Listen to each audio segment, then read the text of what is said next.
Uh, he's an expert in health economics, and he'll be speaking on the economics of smokeless tobacco.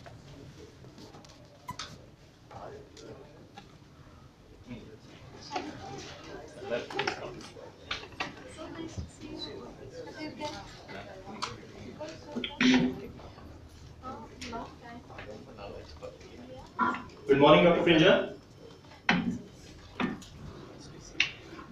Can you hear us, sir? So, can you hear us? Unmute कर दो. Yes. So, we are starting with the session, sir. You may switch to full screen and you may start. Thank you.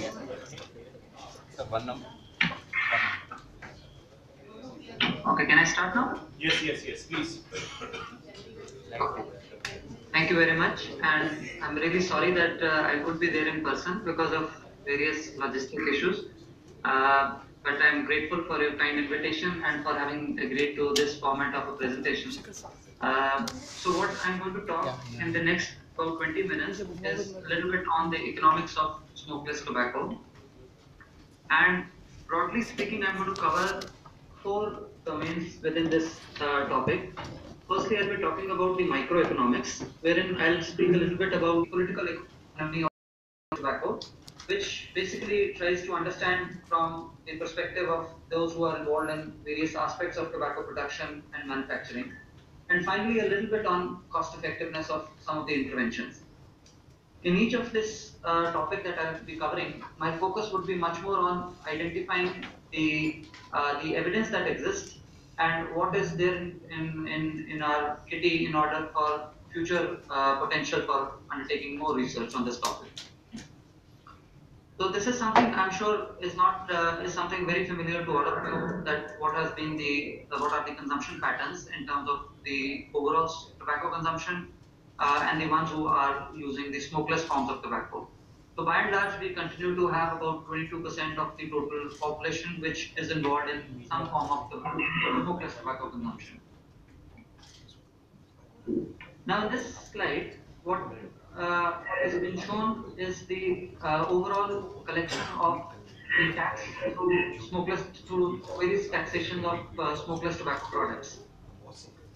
Basically, when we talk about the taxation, we all understand that the other forms of tobacco, which includes the cigarettes and the bidis, cigarettes are taxed based on certain criteria of the size of the cigarette, the length of the cigarette, etc.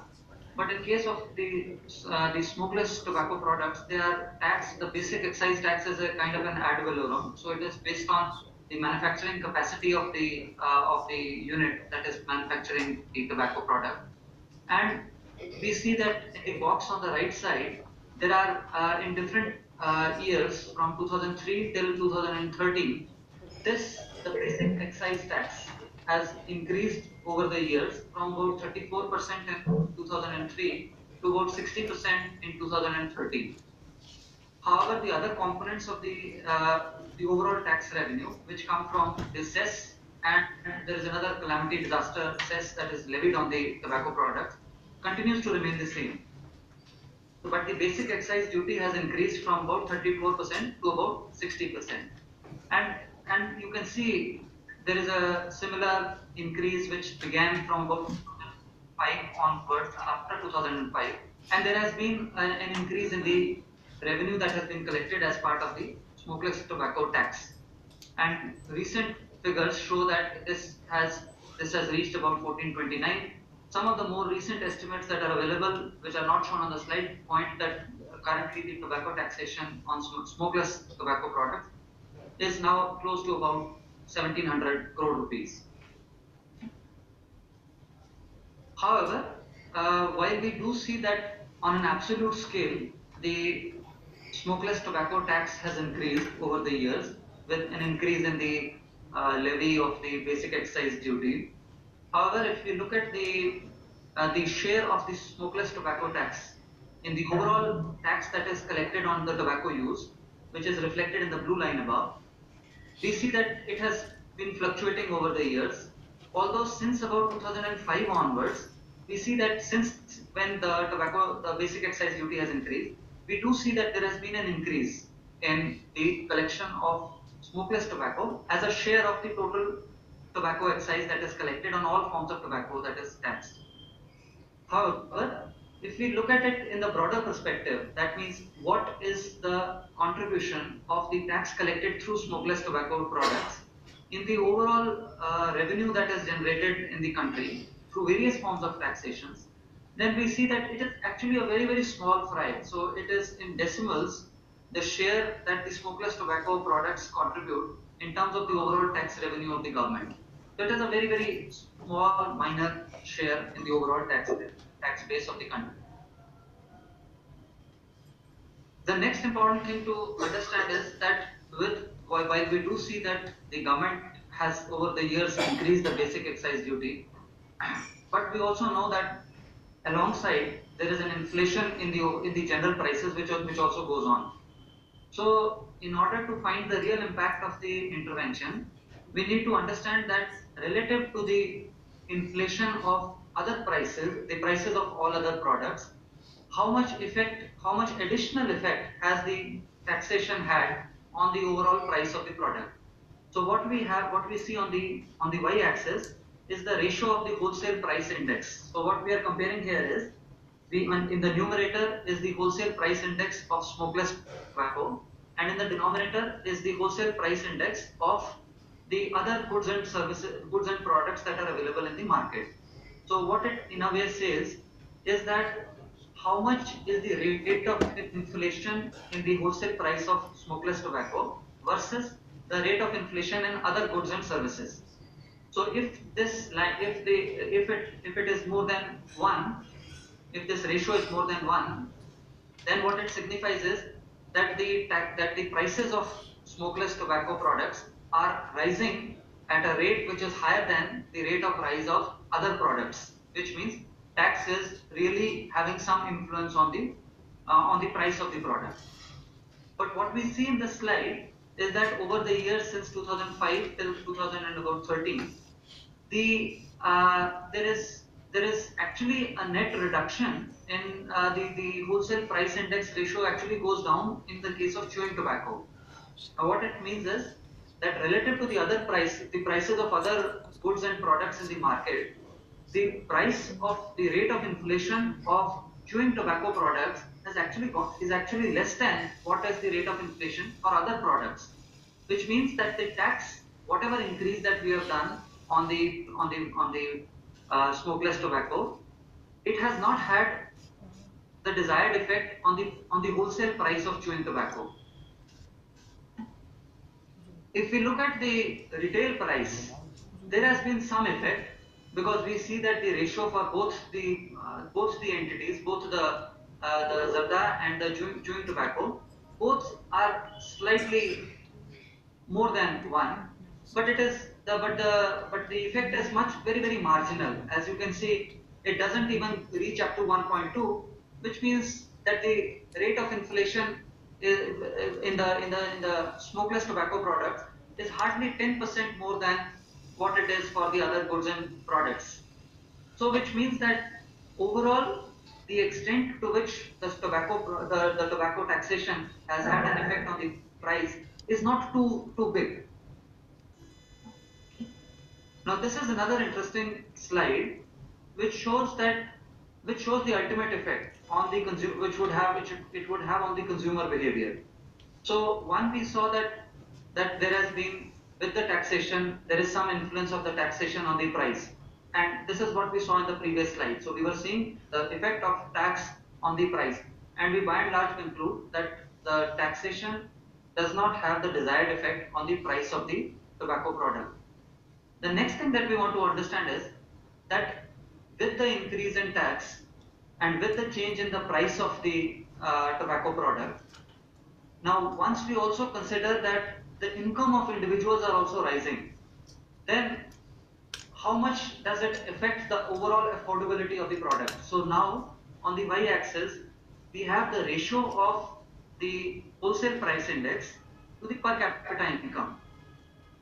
Now what this means is that we are trying to have a ratio between the rate of inflation of this tobacco product with the income level of the individuals.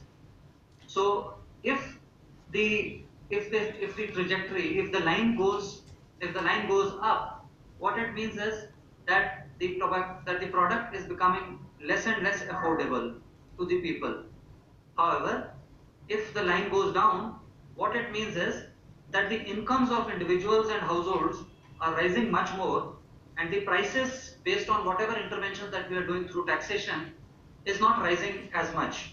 So what it means, what we see here in both the with both the products, both Zarda and the chewing tobacco, is that the line is actually going down, which means that the affordability of the individuals to purchase tobacco, smokeless tobacco products is actually increasing over the years.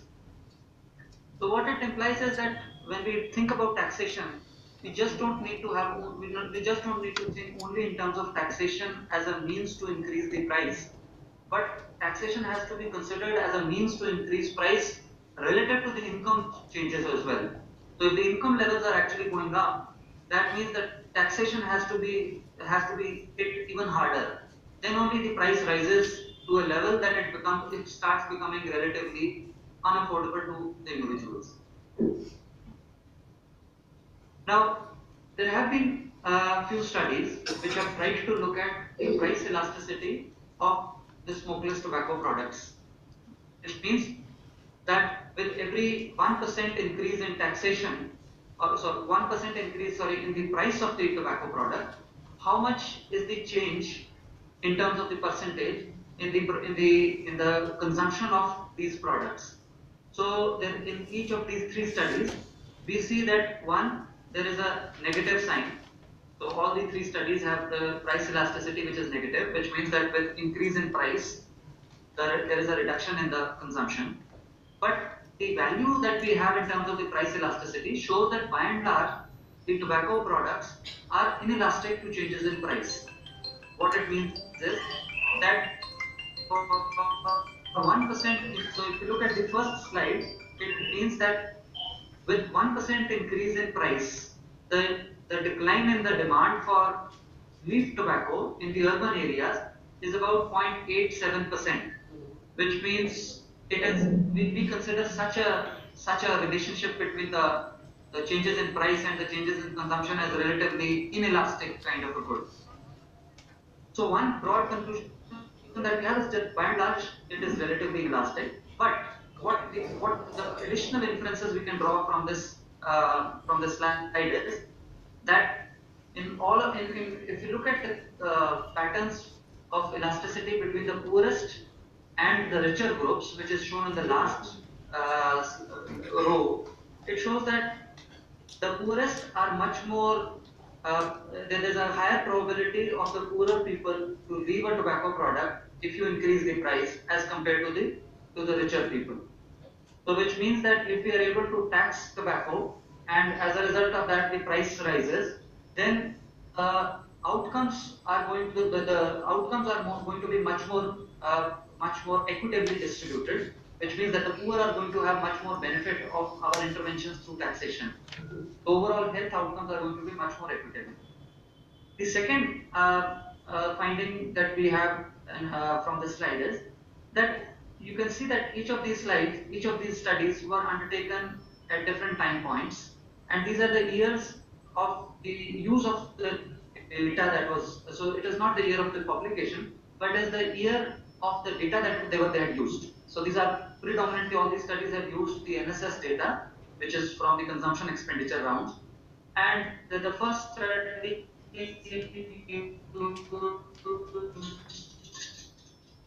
the data from the 99 round, 11 and 12 round. So the other conclusion that we draw is that over the years, this price elasticity has actually reduced even further. Now this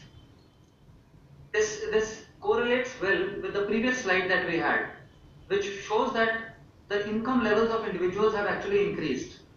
So price elasticity is not just a function merely over a period of time. So price elasticity is not just a function of only changes in price, but over the years when you compare price elasticity, it also takes into account changing patterns of incomes of individuals. So over the years, since the income levels have increased proportionately more than the proportionate rise of the prices of taxation, the prices of the tobacco products. So as a result, you see the price elasticity has actually gone down from about zero point 0.8, minus zero point 0.8 or close to about minus zero point 0.9 in the earlier study to about 0.557 among the poorest in the recent most study. Even between the last two time points, between 2009 and 2011, we do see a fall in the price elasticity of the smokeless tobacco products, which is an important, again, which reinforces the interpretation that we had from the previous slide, that overall affordability of these products has by and large increased over the years. So with this kind of a background on the microeconomic picture that prevails, what is it in store for future, some of the future research needs? First, all these estimations on price elasticity should have much better adjustment for income elasticity and cross price elasticity. Income elasticity is something that we've already understood through the previous slides, which means with changes in income, the ability and the affordability changes, and as a result, it has some effect on the consumption pattern. What we mean by cross price elasticity is that with changes in alternate products of tobacco, so for example, changes in prices of cigarette, what impact does it have on the price elasticity for smokeless tobacco, and likewise. So that is cross price elasticity. So what it means is that we need more robust estimations of these price elasticity. The third point that I've listed is that we need elasticity effects separately estimated for those who are never users and for those who are chronic users. The reason why I say so is because once we start estimating the health consequences of an increase in tobacco taxation, we will need to differentiate how much effect does an increase in taxation have on the ones who will not actually start using the tobacco, and how much effect would it have on the ones who are actually consuming tobacco in terms of reducing the overall quantity of tobacco consumption. And the reason why we need to actually distinguish between the two of these is because the health consequences are then going to be subsequently influenced by the fact that whether a person does not at all begin tobacco consumption, or whether he reduces the overall volume of consumption that he has. And the final, I think, area that would need more exploration in the times to come is the effect that now this new GST regime would have on the price, tobacco consumption, and the overall revenue. So this completes my first part, which was on the microeconomics. So I now move on to the next part, which is to look at the macroeconomic impact of smokeless tobacco. Now, in terms of the macroeconomic impact, there have been a few studies which have looked at this aspect. And broadly, they try to look at the macroeconomic impact of smokeless tobacco in four terms. The first is how much are the direct medical expenditures for treatment of those diseases which are attributable to the use of smokeless tobacco. And by and large, these are the previous studies have looked at four major groups of diseases: cancer, cardiovascular diseases, tuberculosis, and the respiratory illnesses. The second component of the economic burden of smokeless tobacco that has been explored is the indirect medical expenditure, which is primarily on travel and expenditure for the caregivers.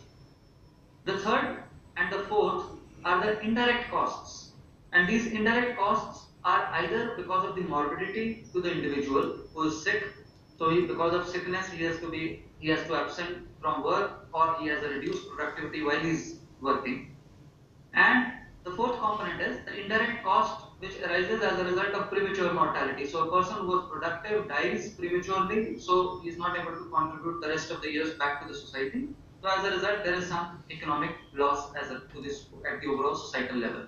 So these are the four aspects of macroeconomic impact that the previous studies have tried to evaluate. Now, what do these studies find? Overall, the studies show that there is a significantly high economic impact of the tobacco products. So the first study actually looks at the economic impact of all forms of tobacco, and but then the next two studies which were conducted look at the which will look at the overall economic burden of tobacco consumption, but separately also give us estimates for smokeless tobacco. So the overall figures that we have are pretty high, and which shows that almost about in fact the figures run into billions. And the overall, if we look at in terms of the overall GDP of the country, it almost is close to about the overall tobacco. So I'm not talking right now only on smokeless tobacco, but overall tobacco, it has an impact of slowing the economy by about 1.2% of the GDP, which is the gross domestic product. This 1.2% of the overall impact of tobacco products on GDP is quite a massive figure if we look at it, from the sense that the overall healthcare expenditure from the government side is not even 1.2% of GDP. And what we lose in terms of the entire tobacco consumption is more than what we spend in terms of the overall healthcare outlay of the government. Out of the overall macroeconomic effect of tobacco, the studies show that about a quarter of that is on account of smokeless tobacco. So this has been a consistent finding between both the last two studies by John and the one which was done in 2004 and the one which is reported in 2014. Now here I show the cost of the smokeless tobacco by gender. The reason why I'm trying to show this slide is not just because it is important to understand the contribution of the gender in terms of the overall economic impact, but it has some implications in terms of the methods for the estimations as well. So what we see here, interestingly, is that if we look at the direct medical costs, a greater share of the direct medical cost is incurred by the females as compared to the males. So two-thirds of the overall direct medical expenditure is for females and about nearly one-third is for males. But when we come down to indirect medical cost, which is on account of the premature mortality as well, we see that it is just about 12% now for the females. The reason why it is so is because most of these studies, when they estimate the indirect costs, especially for premature mortality and the indirect cost as a result of any hospitalization or indirect cost because of reduced productivity, that generally uses a human capital approach, which means it says that if a person is employed and earns 1,000 rupees a day, then if he is absent from work for 10 days, then the economic loss is 10,000 rupees a day, 10,000 rupees for the period of illness. But what the downside of this method, the human capital approach, is that you aren't able to actually attribute any value to the work which is done outside of the formal sector of economy. For example, a lot of these females might be homemakers, so we do not attribute any cost to that particular aspect. Secondly, several people might be working in the informal sector. To attribute a value of their time when they are hospitalized or when they die prematurely, the methods of human capital approach are relatively suboptimal and do not quantify the real value of the indirect cost as a result of these illnesses or this premature mortality. So that's an important limitation that we would say, which then points us to the further research needs. The first thing is that we need to harmonize the methods for macroeconomic burden.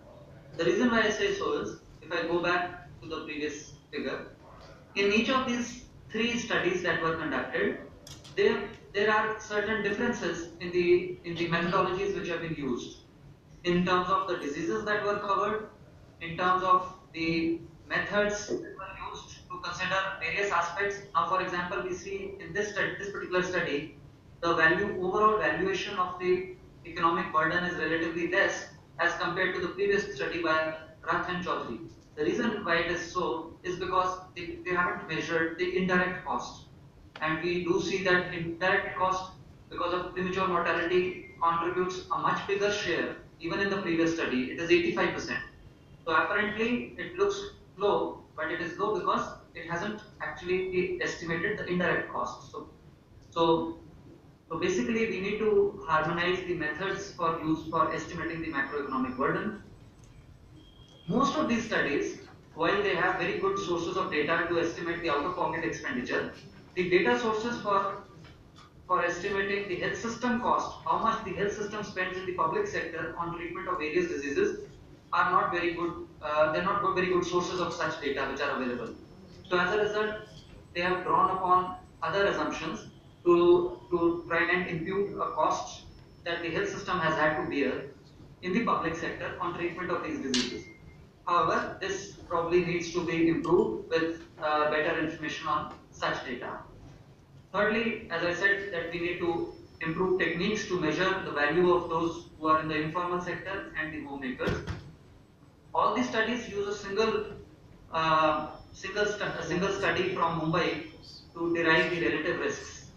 However, we need to see that how representative is this data, and probably we can improve the evidence base by having a much more generalizable study which can estimate these relative risks. Because ultimately, these relative risks are used to attribute what proportion of the total diseases are as a result of smokeless tobacco. So it becomes a very important parameter in the overall estimation.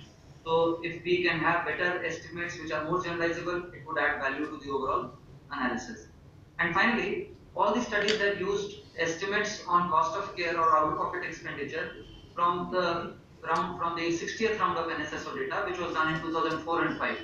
But with new, better data available in 2015, we can probably revise these estimates and see how much change does it bring about, because the cost of care is actually grows at a rate which is much higher than the general inflation also. So even if we make inflation adjustments for the cost of economic burden, that may not be justifiable, because the rate at which the healthcare costs are growing is much higher than the rate of general inflation. The third part of my presentation is on the political economy. So basically, about 1.5% of the total formal sector employment is involved in some form of tobacco production or manufacturing or cultivation. So that's the kind of numbers that we have. So basically, there is an issue in terms of whenever there is an advocacy against tobacco production. So there is an advocacy in terms of what what is in store for those who are involved in the cultivation, manufacture, etc. So the evidence exists. Some evidence suggests that alternate forms of cropping and switching over to multiple cropping or intercropping actually has better outcomes in terms of the net returns per hectare. And these are studies from Gujarat and Andhra Pradesh, which are the major producers of tobacco. So these are some of the states which are majorly involved in tobacco production. So which means that there is an avenue whereby the farmers who are involved in tobacco production can actually switch over to other forms of crop production, which could which could generate better economic returns for them than even the tobacco production. And this is more so because tobacco production is quite a cost intensive affair, and unless it is heavily subsidized, the farmers have to spend a lot of money on the actual cultivation process. And there are certain alternatives to tobacco farming that have been suggested for different types of areas, whether they are irrigated or whether they are unirrigated, and also for the ones which are having different types of soils in the different regions of the country. So alternate forms of soil crops have been suggested, which are a good substitute to tobacco production. However, this is one area which needs a lot of further research in order to assess the techno-commercial viability of alternative farmings. Because most of the studies that I've quoted right now are studies which have used some natural experiments. So there was a drought, and as a result, farmers had to switch to another crop production, and what were the outcomes in that? But there are no strong experimental studies which have tried to see that in a similar setting, in a similar area, in similar conditions, how much are they, what is the techno-commercial viability. So probably there is a scope for undertaking such research, which could which could be done through involvement of the different agricultural universities. So there is a significant scope of involvement of this particular stakeholder in the entire discourse on tobacco, on the smokeless tobacco. And obviously there is a role for educating the farmers on the health effects that the tobacco cultivation has on their health, and there could be development of agricultural subsidy products for alternative farming so as to incentivize the farmers. There is some research to show that tobacco product actually has a greater effect on soil erosion, which would have which could interest some of those who work in the area of environmental health and and on climate change. So there could be some linkage to some other researchers who could possibly look at this aspect. Now I come down to the final part of my presentation, which is to look at the cost effectiveness of various interventions. We had done a systematic review a couple of years back on all the economic evaluations that have been done in India in various aspects of the healthcare interventions. We did not find any specific study which specifically looks at the smokeless tobacco interventions. However, when we talk about the taxation and when we look at the previous discussion that we have had during our part on microeconomics, we find that tax is kind of a dominant intervention, a dominant option. There's no doubt about it, because when we look at the tax collection, the overall collection is just about 1400 crores or so, and the direct medical expenditure in a given year on all the people who are affected as a result of these smokeless tobacco products is about nearly more than 3 times higher. So even if we do not account for the indirect losses, which make the figure go up to actually 23,000 crore, even if we don't look at this and we just compare, do a simplistic comparison between how much are we able to generate in terms of revenue and how much is the overall expenditure, the figures are quite starkly different. And once we also put in the health effects or the consequences in terms of the life saved and the years of life added, it certainly is a dominant option and needs to be considered very strongly.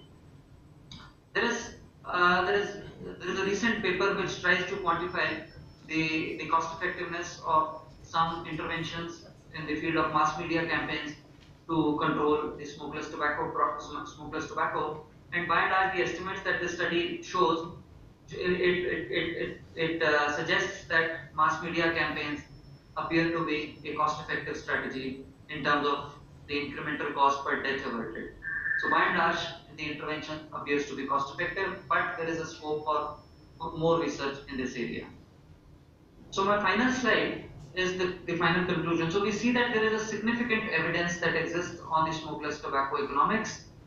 However, we did find that there is scope for refining some estimates, and there is a need for continually updating them because the prices are changing, the expenditures are changing, and so there is a scope for updating. There is certainly a significant scope for research in the field of tobacco farming versus these alternative forms of cropping, and also in terms of what are the practices of the tobacco industry in terms of advertising, marketing. That's an area which is relatively quite less researched, and obviously there is a need for greater awareness programs for farmers who could then be incentivized for alternate cropping. So thank you. This is what I wanted to share, and I'll be happy to take up any questions that you may have. Thank you, Dr. Shankar. The house is now open for questions.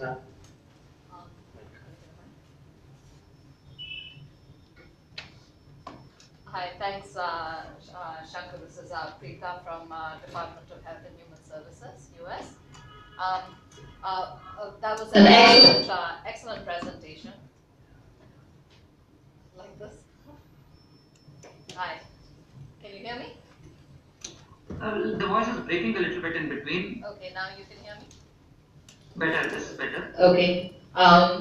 So basically, that was an excellent presentation overall. Really enjoyed it.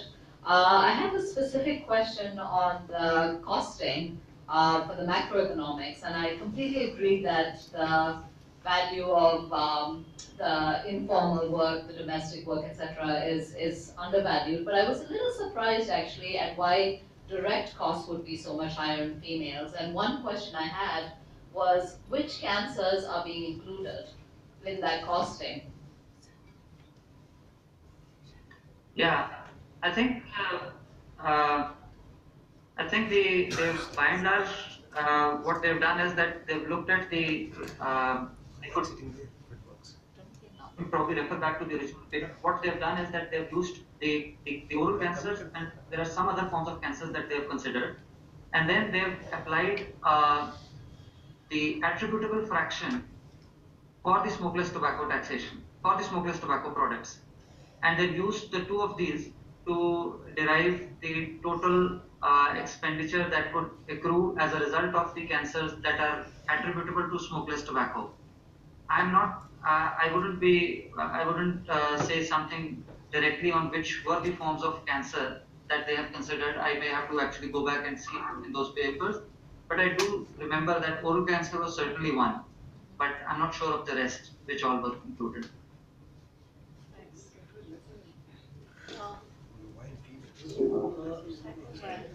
Yeah, this is this is the extension of the same question, and I was also surprised.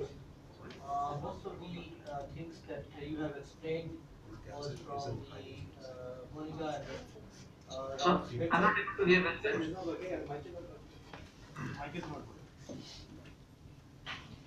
This is working.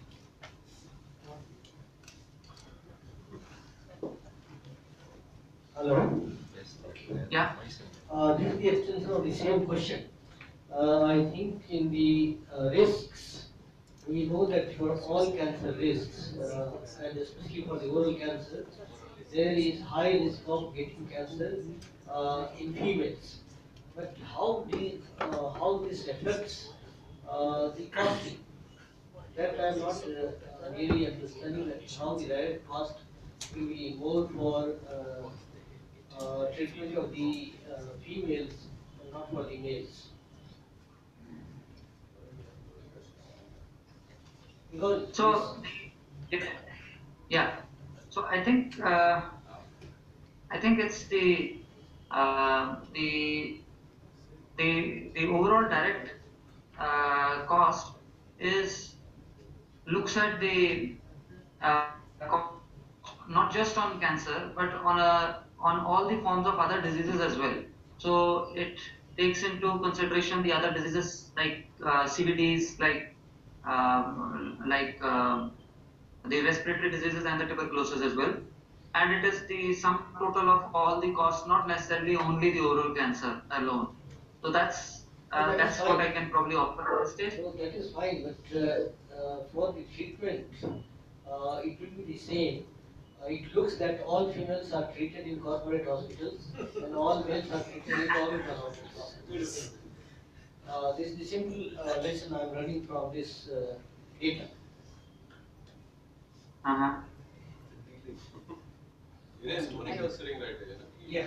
Yeah, I think so. Maybe some co-authors might be sitting this out. Let us take the expert comment. Monica, you have any views on that? So, what is being said is right. It was not just cancers, it was cardiovascular disease, cancers, respiratory disease, four major forms of diseases that were considered. And then population attributable fraction was calculated. And in terms of Dr. Virendra Sinha, you were wanting to check why the costing for female is higher. It could be probably that the costing is higher because it is the reported in NSSO, reported figures. That is why. Otherwise, it's not that it is that they are being treated in the government hospitals, but it is reported. That's why it's turning out to be high. You mean to say in males it weren't reported? Somehow doesn't make sense to me. No, no, no. It would have been underreported. In males Yeah. and higher in females. Yeah. Okay, that's a Yeah. bias and a limitation that the authors clearly identified. Like you It was It's identified. been identified in the Yeah. Yeah, I think if I could just add, and I'm just looking through the report as well. The If you look at the smoking tobacco, the picture is quite reverse in case of the smoking tobacco. So there, 88% of the direct medical expenditure is on men. But in case of the smokeless tobacco, it is what I had quoted. 65% of the total expenditures are for the women. So I think it could also be an effect of the consumption practices. So and then the women are not much in terms of the smoking of tobacco, but the smokeless tobacco prevalence is higher among the women. And then obviously it is the effect of the relative risks as well, that how much is the risk for developing an illness. And finally, as Dr. Monica has clarified that these estimates, that ultimately the care seeking patterns are derived through the NSS. So it is not necessarily that what is that all of them actually Shankar, this is an excellent went presentation. to a private facility. Shankar, this is an excellent overview. Thank you very much. Can you hear me? I'm Dr. Shankar Narayana. Nice Right. hearing you. Yeah. Excellent presentation, excellent overview. Probably, I think one of the reasons why the direct medical costs for women seem to be higher is there could be a possibility they might have included cervix and breast cancers, based on the Western evidence. So that could be one of the reasons. Because otherwise, if you look into, even if you take the oral cancer burden, I think it is predominantly, if you look into the gender ratio, it's like a predominantly male disease, like ratios like 2:1, 3:1, 4:1. So that could be one of the reasons it is worth looking into this. And maybe the future work on this particular aspect could be very carefully done, on definitely indicating which disease sites were involved and what type of pricing has been taken into account, because this is an important issue, because quite often in most of the cost effectiveness studies you look into the costs are taken from public hospitals via, they are heavily subsidized and things like that. Actually, if you look into the direct medical costs which have been reported from developing countries, they're far below reality. This is because the costing parameters are generally adapted from public health services, where there is no rationale for the costing per se, because there is no profit motive, number one, and there is no loss, no profit concepts are also not there. So these are two areas I think which should improve in future costing and cost effectiveness analysis. Anyway, excellent presentation. Thank you. Thank you. Go ahead. I had one question on one of the slides, which was on macroeconomic impact of. I had a question on the slide on macroeconomic impact of SLT. Can we go to that slide?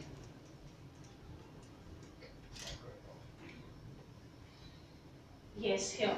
Here into the one, the next one. Here, the same author, John R.M. has given a cost of 1.7 billion US dollars in 2004 and then increases to 1,044 billion US dollars. So, what were the indirect measures that were taken which inflated the cost to almost 1,000 times? Yeah, so I said that I had mentioned that there are differences in the methodologies that have been used. So I specifically said that this 2004 study did not include the indirect costs on account of premature mortality. So that is one aspect that was not included in this study, and they cited lack of reliable data to estimate that cost. So even if you look at the first study, there is 85% of the overall macroeconomic burden is on account of the premature mortality and the lost productivity as a result of this premature mortality. So if you reduce, so this is if you reduce it out of this, so the remaining cost is about 15% of so this in a way is a is 15%. So it should be inflated at least that much. So that is the reason why this value is less. Okay, this is also our study. If I can just clarify, I think there's a typo here that is causing the confusion. It is 22.4 billion US dollar, and in Indian rupees it was 1,04,500 Indian rupees. Probably that is the confusion. Okay. It's 22.4 billion US dollar. So it's 10.44. 21.7. 22.4 billion US dollar. In Indian rupees, it is 1,04,500 Indian rupees. There's a unit. Basically, a problem of rupees and dollars.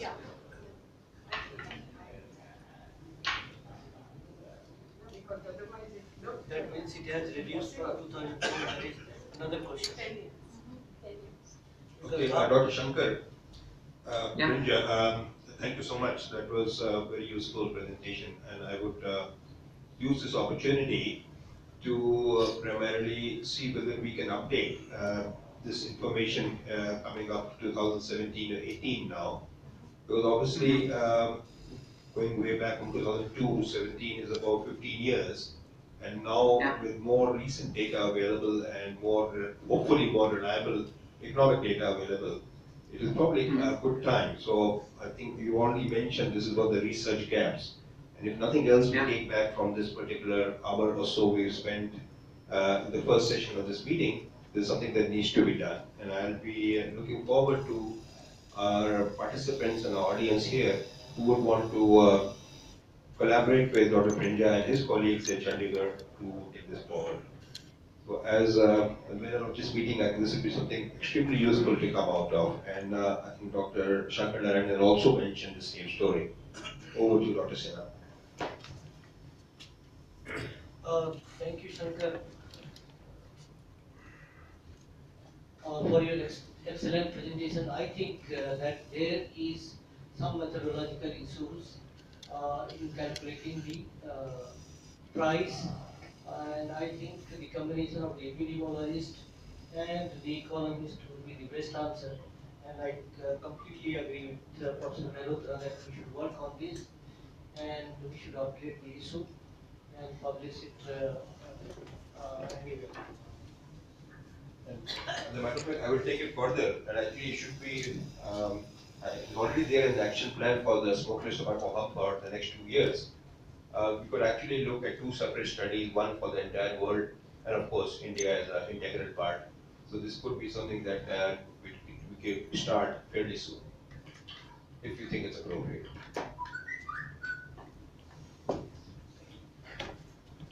Well, if there are any none more questions. So, thank you, Dr. Pinja, for your wonderful lecture. It was a very comprehensive compilation of the evidence. And,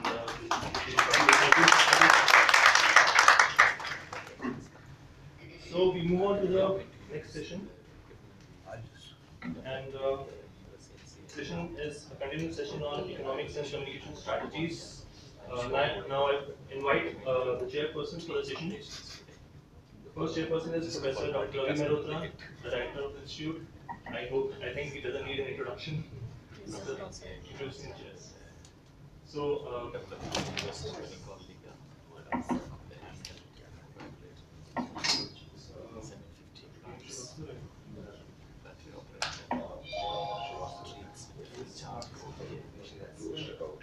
Okay, it is my great pleasure to introduce Dr. Preeta Rajaraman as the next chair for the session that's coming up.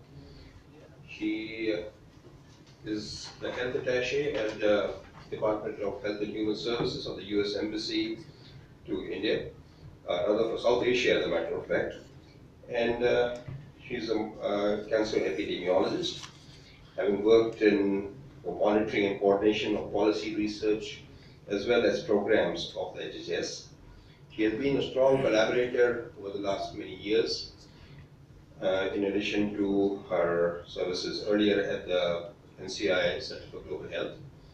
And I think many of you sitting here have interacted with her over the last few years. And I'm very happy to welcome her here.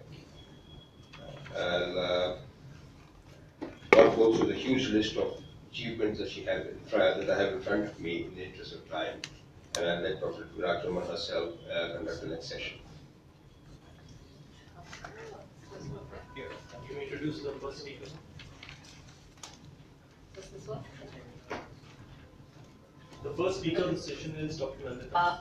Worked on several initiatives looking at how you can actually bring some of the research to the field, and she'll be talking today on communication strategies for smokeless tobacco control. Thank you everyone, and thank you for having me here. So as introduced, my presentation will focus on the use of health communication to control as well as prevent smokeless tobacco. So a quick introduction to the organization I represent. Vital Strategies is a public health NGO. We're headquartered in New York with offices around the world. We work closely with governments to strengthen health system delivery, and one of our core competencies is in health communication. We work in a number of areas from tobacco control, road safety, obesity prevention, so forth, and we estimate that to date, more than 2 billion people in 53 countries have been exposed to these campaigns. In my presentation today, I'll start by establishing our theoretical approach to health communication. I'll describe the campaign planning cycle, provide an example, and discuss implications. So to start with our theoretical approach or the basis to the work we do, we are essentially guided by an ecological approach to public health. And by this I mean we recognize that individual behaviors are a result of the larger ecosystem in which people live. So the physical built environment, social norms, all characteristics in an environment will impact upon an individual's choices, actions, and ultimately their behaviors. And this is important because particularly in non-communicable diseases where we're seeking to address personal lifestyle habits, there is a fallacy in thinking that it is an individual choice. It's a choice that people make, when in fact, to seek behavior change, we need to address the wider ecosystem, including those circumstances that lead to the facilitation or adoption of behaviors. The way communication campaigns work is through both direct as well as indirect means, and I'll describe this model that you see before you. In the orange circle is attention paid to a media campaign. So a person has attended to a media campaign, and the direct path through which communication works is the one you see in the center titled 1. So people attend to the campaign, it leads to changes in perceptions and intentions, which leads to changes in risky behaviors and ultimately a reduction of those behaviors in a population. But communication also works in indirect routes, and this is critically important to the work we do. Communication campaigns, once attended to, create interpersonal communication, and then there are two indirect paths by which change occurs. I'll start with the one on top, titled 2.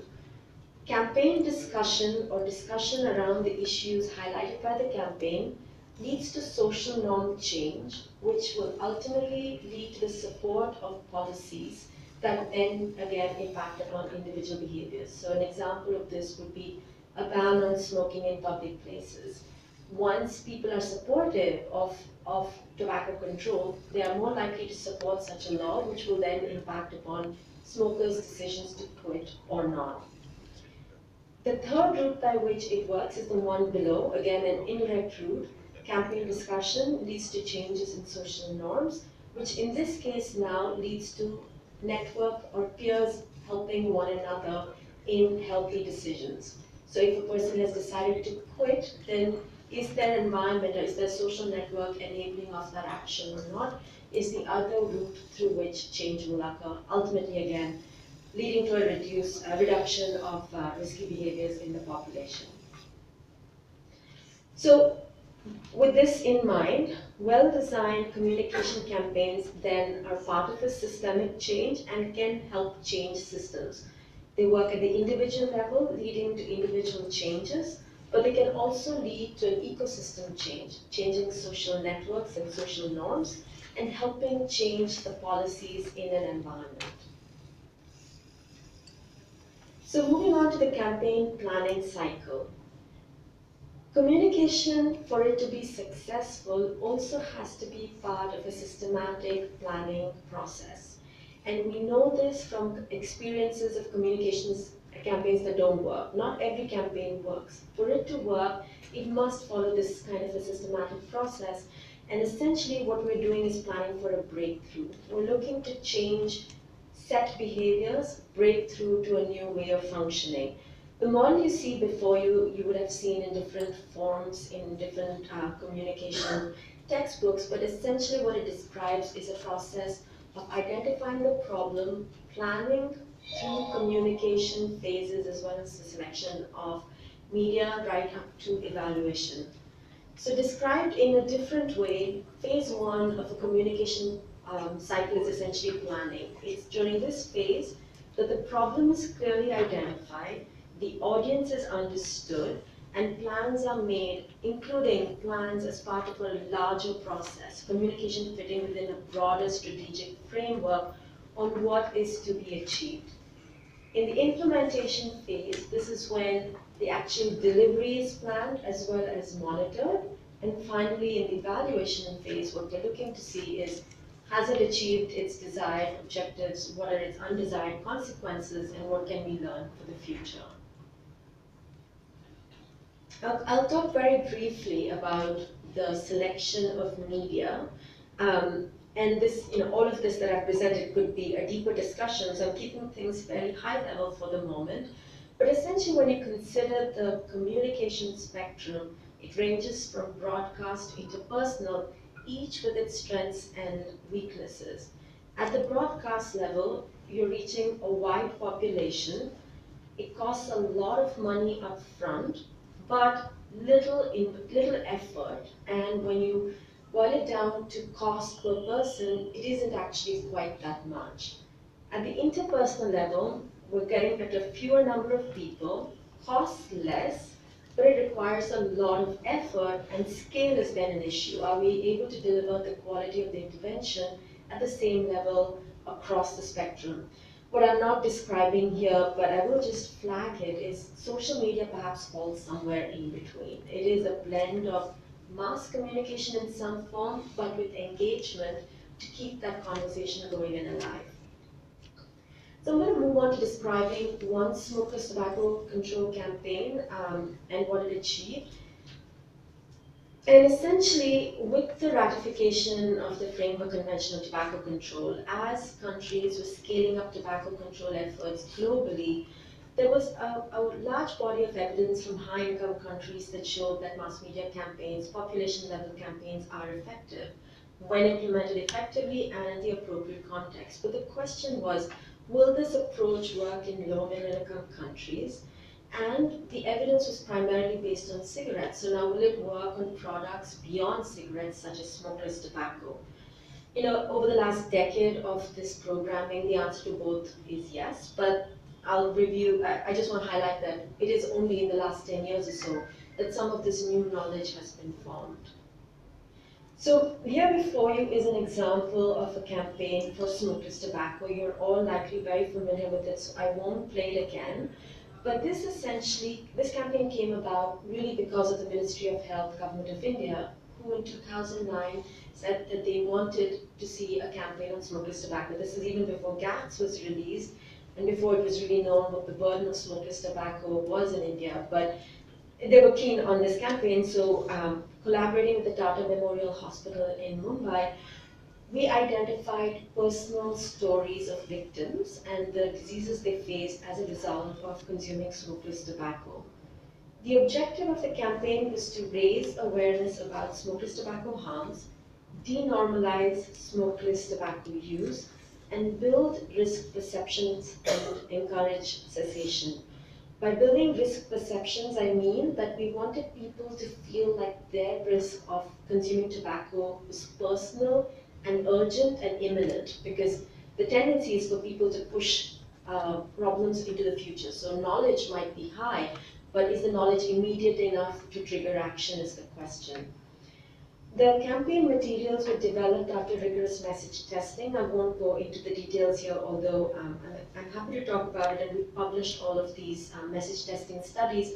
But essentially, we use a hybrid qualitative methodology that was developed in collaboration with Cancer Council Victoria in Australia. And it uses a structured quantitative assessment followed by a qualitative discussion. And we measure the effectiveness of messages on known predictive indicators of campaign effectiveness, such as comprehensibility, adaptability, and potential effectiveness. This campaign was then evaluated in a post-campaign nationally representative survey, 80% in rural areas, 70% or so of the lowest socioeconomic classes. And The data essentially found significant impact of campaign awareness. The citation for the paper is below. What we did is, in a logistic regression model, looked at those with campaign awareness against those who were unaware of the campaign. The unaware of the campaign group is not a perfect control group, because even the unaware group would have been exposed to the campaign, they just didn't recall it. And we adjusted for a number of social demographic characteristics, including intention to quit. And across the board, we found that on campaign relevant items, there was a significant change in attitudes and knowledge, but not on campaign non-relevant items, suggesting the unique impact of the campaign on this. Likewise, going back to that pathway of effect model, we found a significant increase in interpersonal communication, a known predictor of campaign impact. And we found a significant increase in intentions to quit. This was a 6-week campaign.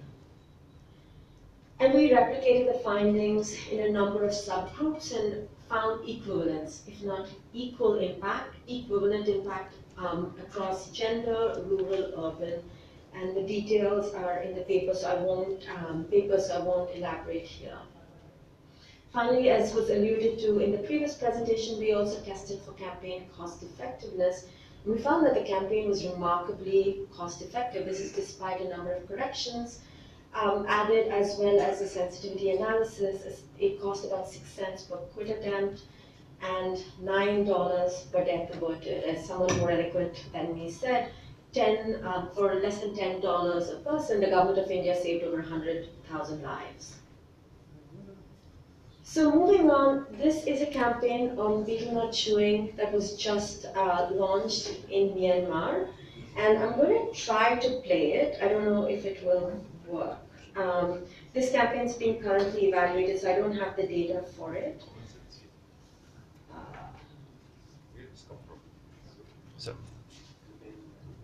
I'm not sure. Could you help me find the link? So I think we have the link for this somewhere. The video. Okay, I found it. It's okay. Thank you.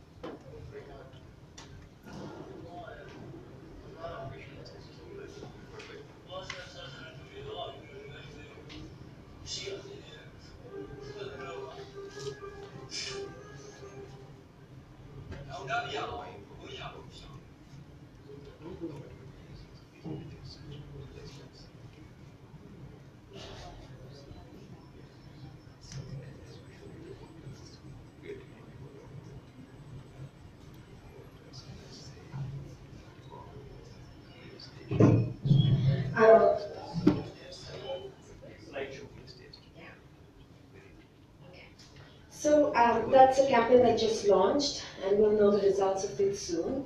And this style of messaging, this is the personal victim testimonial style, is found to be pretty effective as well as cost effective in producing other styles of messaging, like the sponge campaign that many of you are perhaps aware of, with the hands wringing tar of sponge. They're also very effective, but cost more than this kind of a campaign. But the benefit of those campaigns is that it can run anywhere versus personal testimonials.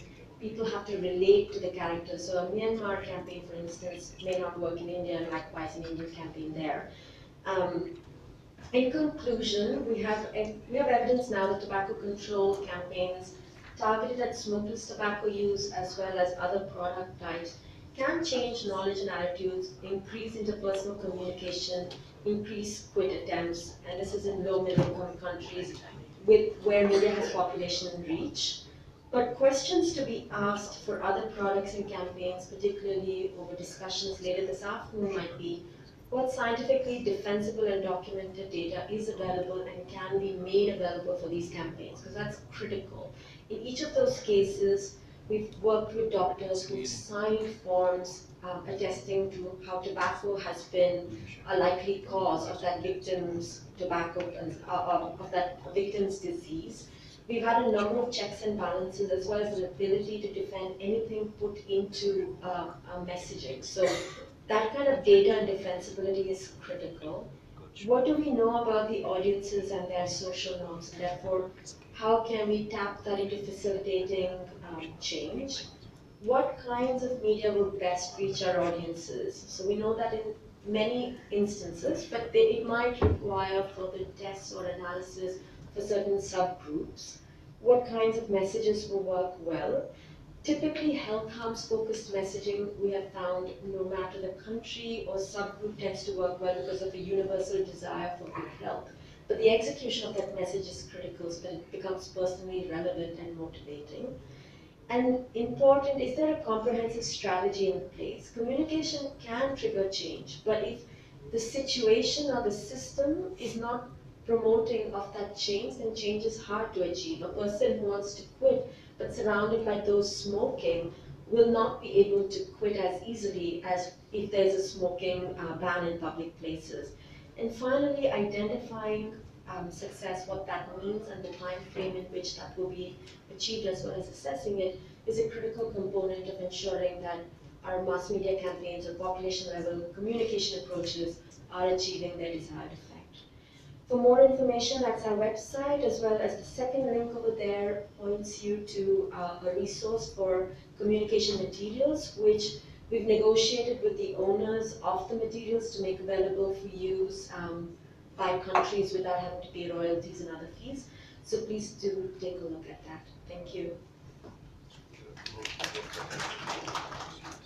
Thanks, Nandita, for showcasing this really important work. So one question that I had was... Should I take a question? Sorry. Yeah, please, a few questions. Yeah. So one question that I had was, in these evaluations, do you ever look sort of at micro environments? So certainly I think campaigns have to be changed from country to country, but even within a country or a region, are there certain groups of people that it's more effective for or less? Yes. So there's one, we have looked at gender impacts. And one of these slides here, this one, has some of that data where we've looked at it demographically and we've looked at it regionally. So one of the challenges, we do household surveys, and depending on the country, it can be fairly expensive to dive very deep into the data. So it depends on the access we have to that data. But typically we find equivalent impact, including among young adults. So that universal, the health messaging tends to be universal and therefore appeal to multiple groups. And we know that from the evaluations as well as the message testing, because the message testing is then done in multiple regions with multiple demographic groups as well as socioeconomic groups. Any other questions? Yes. Today you talked about the TV campaigns that I think is a mass media campaign, the best thing. Yeah. But what about the non-aired mass media campaigns like print media and other things? Do they have the same impact or not? Yeah, that's a good question. And it goes back to that phase of planning and identifying what it is we want to achieve and the best medium to achieve that. If, for instance, our audience is reading print media, then perhaps print ads can be effective. And here I have to say, news stories play a really powerful role in shaping public opinion. And therefore, what we call an earned media strategy and using news as a powerful vehicle for change can be effective. But it boils down to two things. One, is the media where the audience is? And then is it able to communicate the message sufficiently and effectively? With general populations and with people with addictive habits, we find that audiovisual messaging tends to be more important because there are multiple sensory inputs which trigger change more rapidly. But for instance, there is evidence of radio campaigns, particularly in low-income settings and in resource-limited settings, that have been found to be effective. This is Dr. Manjuna. I had a few questions for you. We use a lot of these videos in our counseling sessions. We use both of them. In fact, we have used the effects, hazards of tobacco, colon cancer, cardiovascular diseases, iota, the famous video iota. In our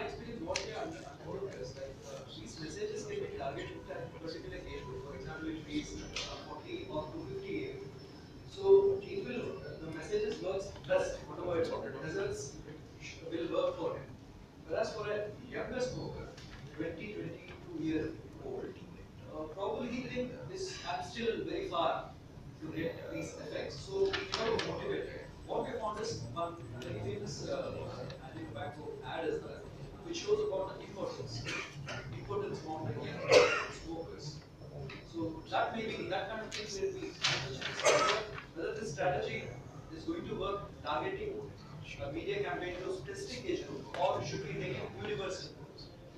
Yeah, I mean, so impotence we've actually tested a number of times. So we have, including with pack warnings. So we've done tests of pack warnings as well. And in theory, it sounds like it should work. It doesn't actually work as well once you've tested with tobacco users. They tend to sort of laugh it off, like that might happen to someone, not so much to me. But your point is well taken that for young audiences, it must be personalized. So for instance, a campaign like Mukesh, who was a 24-year-old, or Sunita, who was 27 years old, and they were real people. I mean, they were in press conferences, Sunita even went to the parliament. Then you personalize by saying, here's a real instance, an example. And Sunita may not work for the highest socioeconomic class again. So targeting the person, the messenger as well as the message is important. And I would agree with that. Nandita, you did mention the passing of social media. Now there's a lot of emphasis and weight is catching up. I think we are probably the second largest user of these Facebook, if not other WhatsApp and Twitter and so on. Oh, on a percentage-wise scale, where do you think we are? What is the real impact, or just people that have looked at it and laugh it off? In your words. Okay.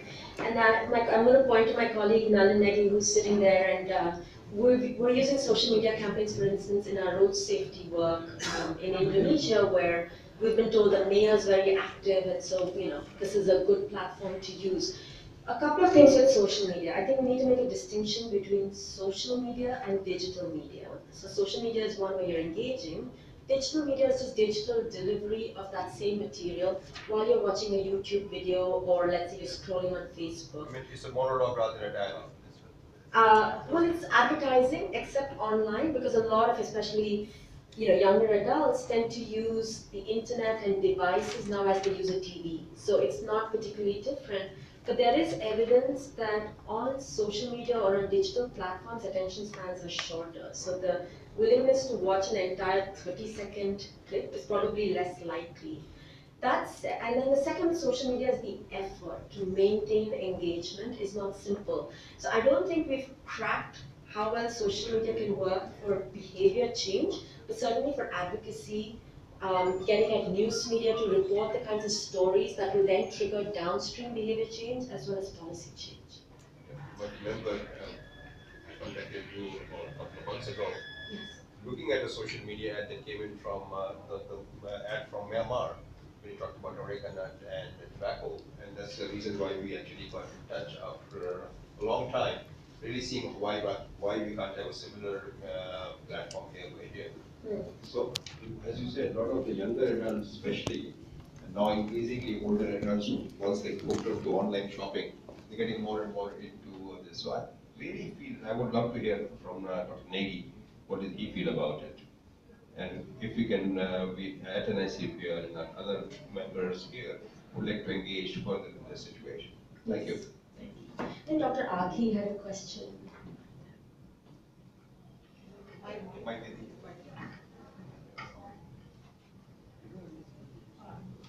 No doubt all your material is at the top. I think that it has kept in mind all the principles of behavioral change, and I think that it's a very, very effective material. My one complaint or one reservation is that we all know, those who work in communication especially, they know that any IEC material, no matter how effective it is of very little use unless it is utilized. And by the utilization, I mean that of course your material comes on the TV and on films and once in a while, you know. But why don't we have discussions on that material on TV, for example, panel discussions, where people can ask such questions. All the time I hear people, it won't work in that group, it won't work in this group. If we have utilized it, these questions can be asked on the media, and you can explain. what the, how the impact can be increased by the media. So I wish you would make a recommendation to the government that all these IEC materials should be utilized, including the pictorial bodies. I think the pictorial bodies, if they are utilized, they are going to have much more impact than what they have now. Yeah, I want to second that because you make a very important point that it's not just about message, but delivery and frequency of that message. Multiple media, not just the one media, including using news shows, entertainment shows, and there's evidence also of using radio dramas for impact. So I second it. I think increasing the visibility and duration is critically important, and I hope that will come out of the recommendations here. Thank you. And adding to what she said, and adding new and new pictures also, new videos also. Yes, absolutely. Changing the purpose. Agreed. Excuse me, madam. I have got one small query. See, have you communicated with the Indian villages where the snowflakes tobacco is grown? For example, Aricanet. I am a grower. I grow Aricanet. And my grandfather also grown Aricanet. They were taking Aricanet along with betel quid or betel leaves and small amount of tobacco for the last several years. 1995.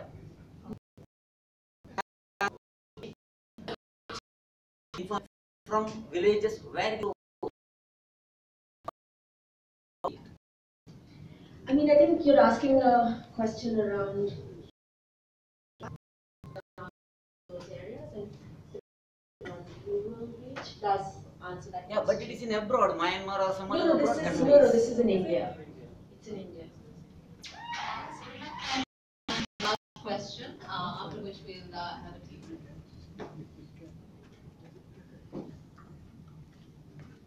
Dr. Nandita, it was a very, very impressive presentation. Thank you so much for presenting this particular presentation here. I wanted to ask one question for my own knowledge.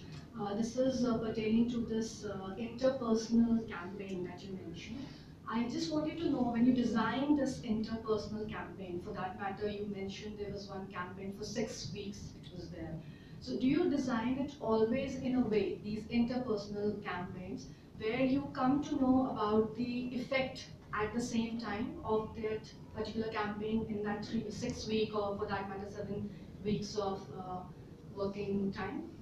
Okay, so just to clarify, we measure as an indicator of effectiveness interpersonal communication campaigns on these topics, but it's published on that. So maybe she can talk about interpersonal communication, this very direct communication and that form of campaigns, but that's not what we have done here. Okay, thank you. Thank you.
I've taken permission from Dr. Ravi to just show you a few of the posters we have made and which have won international creativity award also.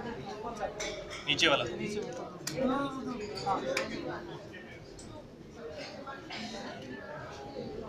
It will not take more than a minute.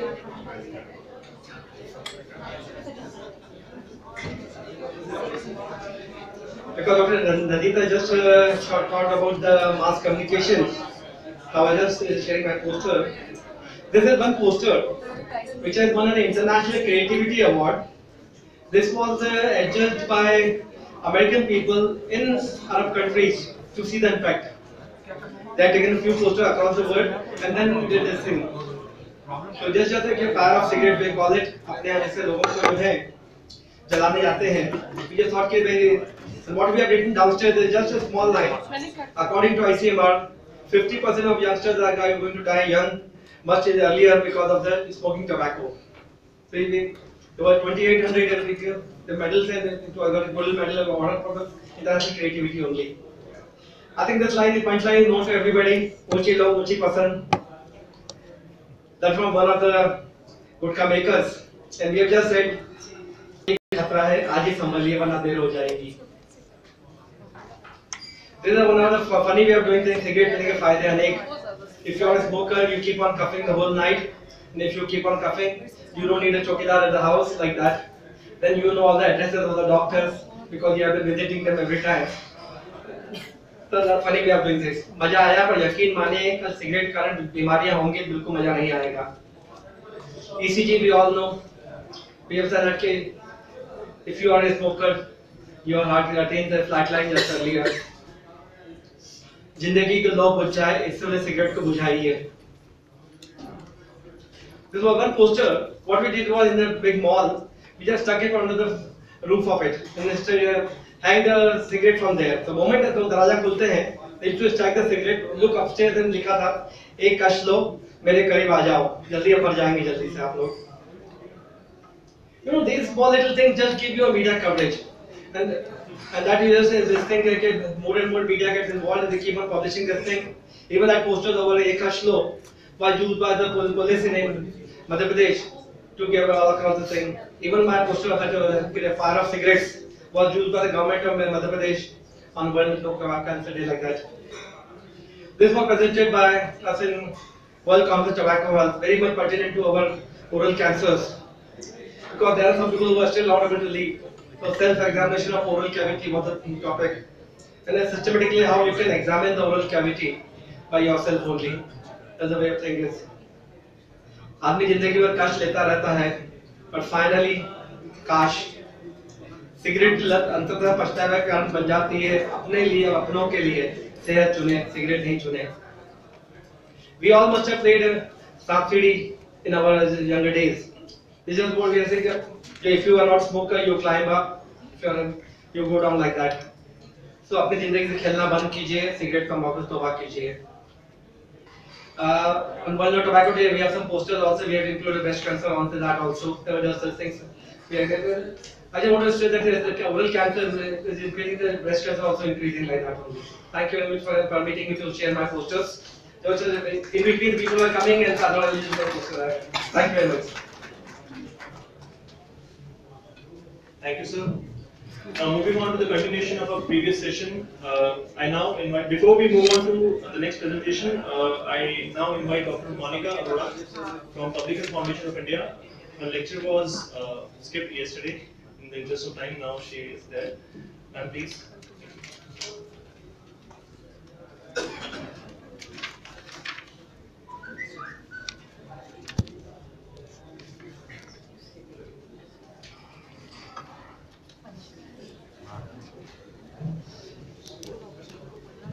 Good morning. The topic I was given was to look at policy interventions in smokeless tobacco control, and since the intent is that we are able to identify research priorities out of this workshop, my presentation as I go along, I would refer to some of the places and areas where I feel policy research is very important. So moving on, here we have been talking about policy interventions, programmatic interventions. But just to emphasize that why do we need to look at smokeless tobacco control policies when we already have FCTC, we have policies which are related to smoking. Do we need something different for smokeless tobacco? And this is what I'm trying to answer, was that the fifth of the world's tobacco is consumed in smokeless form. So definitely an area which is not just a problem for India, but for the world. So therefore we do need to think whether SLT policies are in any way different from the smoking policies. What is the context we are talking about? Research has to be embedded in the context. SLTs, carcinogen, sorry?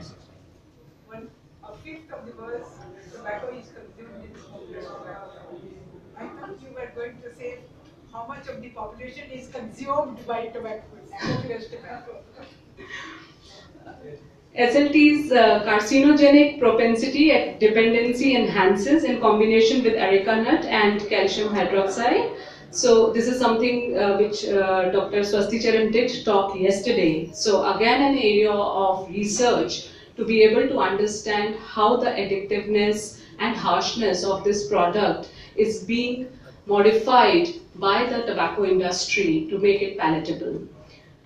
Since FCTC implementation, there has been reduction in prevalence of smoking being reported in many parts of the world. However, SLT does continue to increase, and we need to look at this data by gender and by age groups. Lack of knowledge on how the existing policy framework relates to smokeless tobacco. So we have taken all the provisions of FCTC and applied to smokeless tobacco. But do all of them do make an impact on smokeless tobacco use? We need to check that out. And just to make this emphasis more clear, that smokeless tobacco has been a neglected policy area because of the world's focus on smoking and cigarettes. And smokeless tobacco remains easily accessible and affordable to people in South Asia, including to minors. So many of us who have been working in tobacco control in India and South Asia know there is this hypothesis that it may be a gateway product, but something we have not been able to prove in research. So there are scope and loose ends on many aspects if we talk about research on SLT policies. This is just quickly to recap, and I've taken only CR countries here, trying to see where there is complete ban on smokeless tobacco products, and the other policies and some of the unique things are like 100% sale tax and 100% custom duty applied on tobacco products for personal consumption in Bhutan, but there is a complete ban otherwise on all tobacco products. India has subnational ban, level ban on gutka, but also some states have gone ahead and banned other forms of smokeless tobacco also. There is pictorial health warnings, there are laws on prohibiting access to minors, minimum age for accessing differs from country to country in the CR. And this is further talking about betel quid. Myanmar has ban on chewing betel quid in government premises, education institutions and the like. So there are policies which have been extrapolated to smokeless tobacco. There have been complete bans, there have been partial bans. So policy is at various rates available. FCTC was implemented in 2005. If we see 2005-6 in all the countries, again I have taken CR countries for now, but this data is available for all countries. There is stagnation from 5 to 6, but after that we see a lot of changes. So considering that 2005 FCTC was implemented, we should now start seeing changes in tallies and deaths. We need to study this against policy frameworks. Why is it we are continuing to see a huge upswing in India when FCTC has been implemented, COTPA has been implemented? What is happening here? Where are we failing? Talking about ranking, as I said, it is very important to look at segregated data. So definitely we have come down from being the second risk factor for 15 to 49. We have come to fourth position. But for the age group of 50 to 69, tobacco smoking still continues to be on number 2. And we don't have SLT here. So we need to see where is smokeless tobacco. That has not been looked in the global world data.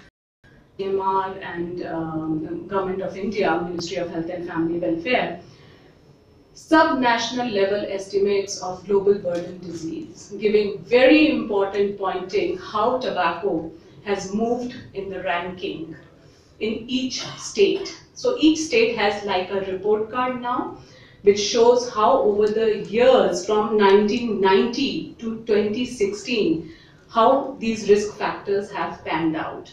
They can be plotted against the policy developments, and smokeless tobacco has now been included. So we see clearly Mizoram. Just look at the graph. The first orange line is Mizoram. This is showing the estimates from sub-national level GBD data on the tallies. Similarly, we have for deaths. Most of the lines are showing again an upward trend, but there are some downward trends as well. So it would be interesting to see what these states are doing with regard to smokeless tobacco, that we are seeing a downward trend in some of these states. So very interesting data which is available, and research is needed in all of these areas for smokeless tobacco. Just taking one example, since I was talking about CR countries and showing that data, I will take India as a case study. We recently have GATS2 data showing, as we talked about yesterday, a 6-point prevalence change in overall tobacco use, and similarly for smokeless tobacco, we have about 4 to 5% change. However, we need to also look at, we have banned gutka. Khaini continues to remain #1 smokeless form of tobacco product. Have we done anything on the policy front? That was the case in GATS1, and that continues to be the case in GATS2. We haven't done anything about it. So another area which policymakers or policy discussions need to look at, we have to have our policies which are evidence-based. We need to look at this important surveillance data, convert this data into research, and try to find out what's happening, determinants, why we are seeing these trends. In terms of, again, non-tobacco products, and since we did talk about Areca nut, we quit yesterday, since there are these estimates up to 9% of adults using different non-tobacco products, we do need to bring about policies around these issues as well. Comparing GATS1 with GATS2, another very significant observation we see, there has been reduction in current smokeless tobacco use, daily smokeless tobacco user, and former daily smokeless tobacco users has increased. And we need to find reasons. GATS will not provide us answers to this because it's a surveillance data, but this is where we need to do further research as to what is happening. Why do we have, so former daily smokeless tobacco users is increasing, which is good news that people are quitting. But what does this slide show us? Smokeless tobacco users who made quit attempts in the past 12 months between GATS1 and GATS2, there is again a change. So people are quitting tobacco. But when we said that the former smokeless tobacco users are increasing, why is it not translating here? So these are the questions we have to ask ourselves from this data. The other two graphs very clearly show that current smokeless tobacco users who are wanting to quit are increasing. The people who are getting advice from healthcare providers to quit, that is increasing, but the gap is here. We are not able to convert those who are wanting to quit to become quitters. That's the policy gap, programmatic gap that we need to address. Good news on GATS providing very important information on the impact of policies. So warnings have motivated people to quit, and this number between GATS 1 and GATS 2 has increased. So our pictorial warnings have been effective and useful. Apart from looking at data and doing research, it is also important to look at processes, and that research of process evaluation is equally important. We do miss that under epidemiological umbrella.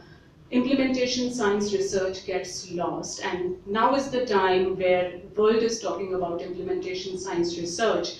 What works for whom in what context is very important, and a country like India needs to look at this particular aspect for smokeless tobacco, since we are largely consumers of smokeless tobacco, and give those experiences for global consumption as well.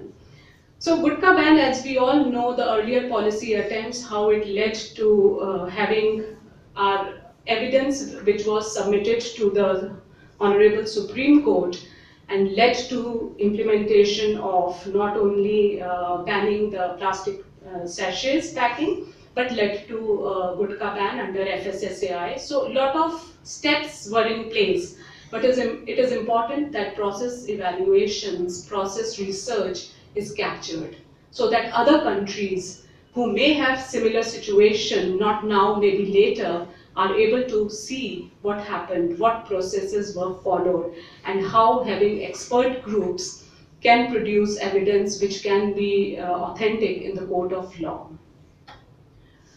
Also, recording. This is from the Smokeless Tobacco Monograph, which was released last year. Having all of this documented, which state implemented when are the orders due for renewal, these are important, again, process information, important data on policy research which needs to be captured.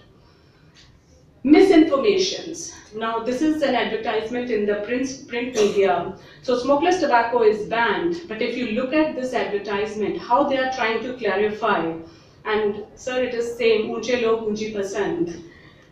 R&B pan masala can be stored and sold freely in the state, available at all leading outlets. So they are clarifying to people, vendors, retailers, that you're not going against law because smokeless tobacco is banned. Not the pan masala, the ad is of pan masala. So surrogate advertisement does a lot of misinformation, but at the same time, they may be right on the law side, but they are confusing the consumer. Government invested so much into telling people gutka is banned, smokeless tobacco in some states is banned, but advertisements like these dilute that impact. So, doing research on impact of these interventions, policy interventions, like was done by Johns Hopkins Institute in India. Impact of gutka ban was very positive. 50% reported consuming less gutka since the bans, and this was a sample of about 1,000 consumers in about 8 to 10 states of India.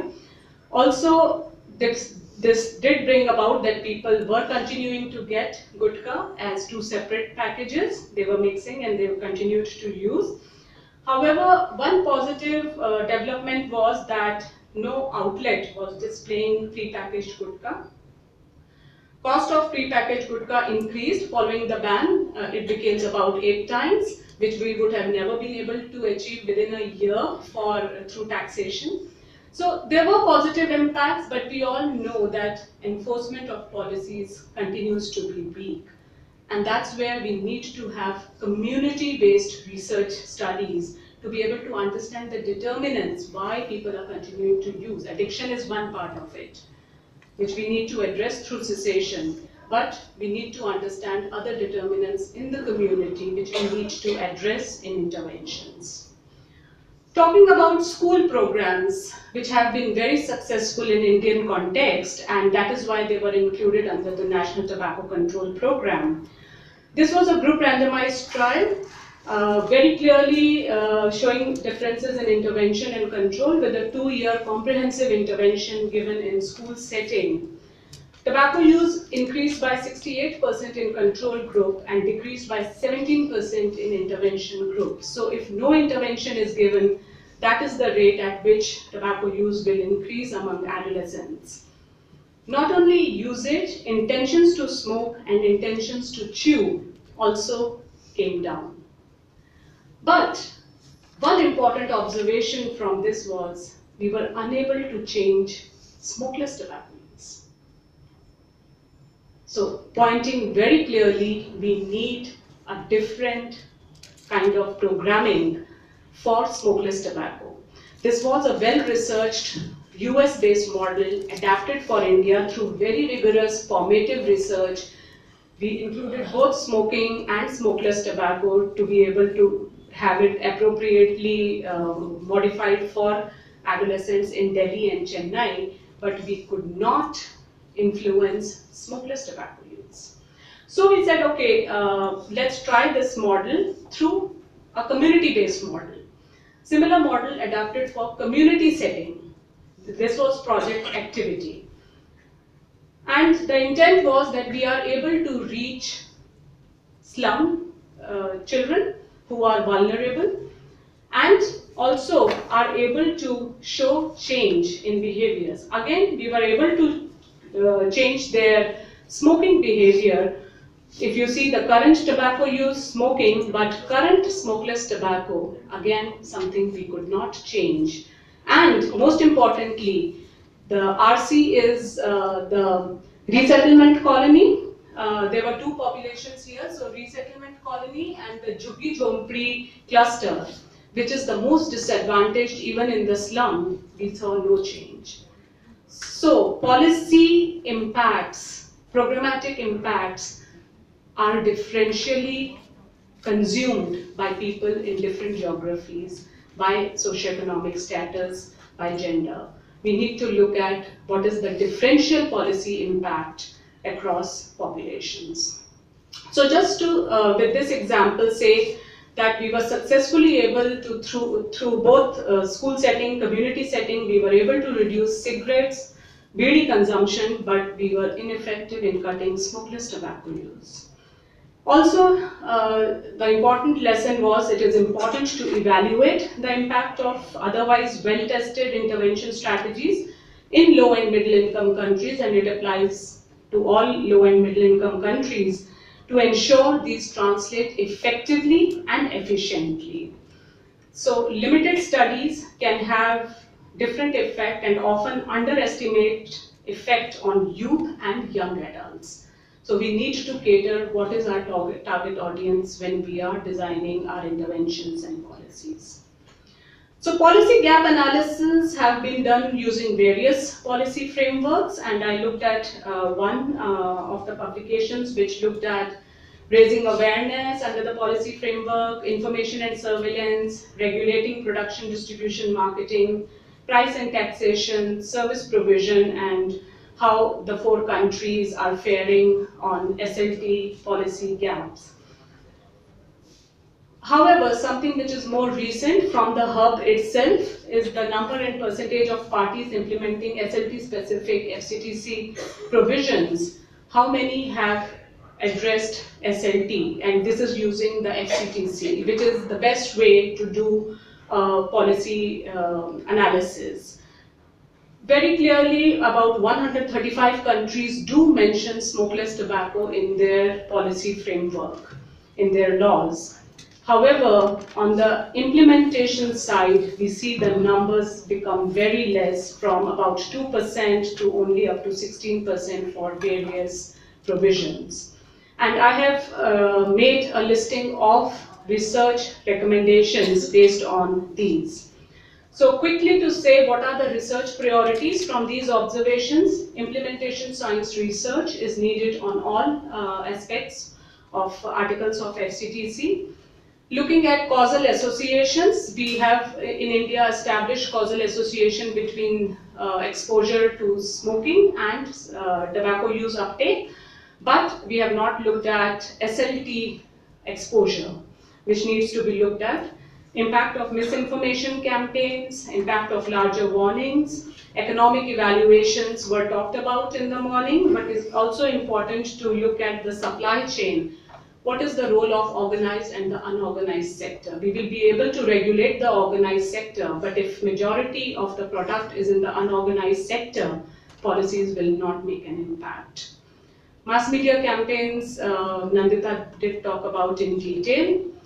Under we need to look at the impact of the national quit line, establish cost effectiveness of end cessation, and do comparisons as to what is the most effective intervention on cessation. Testing of SLT products for Article 9 and 10, there is a list of things we need to do and which are still the gaps. On research, surveillance and exchange of information, we need to continue having surveillance data, but we need to start building our research on this surveillance data. Tobacco industry interference, we don't have a database where we can record all what the tobacco industry is doing. What are their marketing strategies and be able to capture those.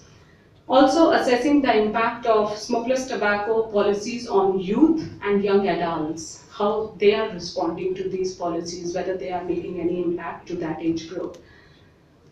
Mixed methods research to understand the enablers and barriers that contribute to differential impact of SLT policies across socioeconomic status, geographies and gender, and also legislative research on processes followed by the parties to enforce SLT policies and to tackle industry opposition. Legislative research is very important to be able to understand how a particular law would be implemented effectively, and seeing the impact of that effective policies again requires research. Thank you.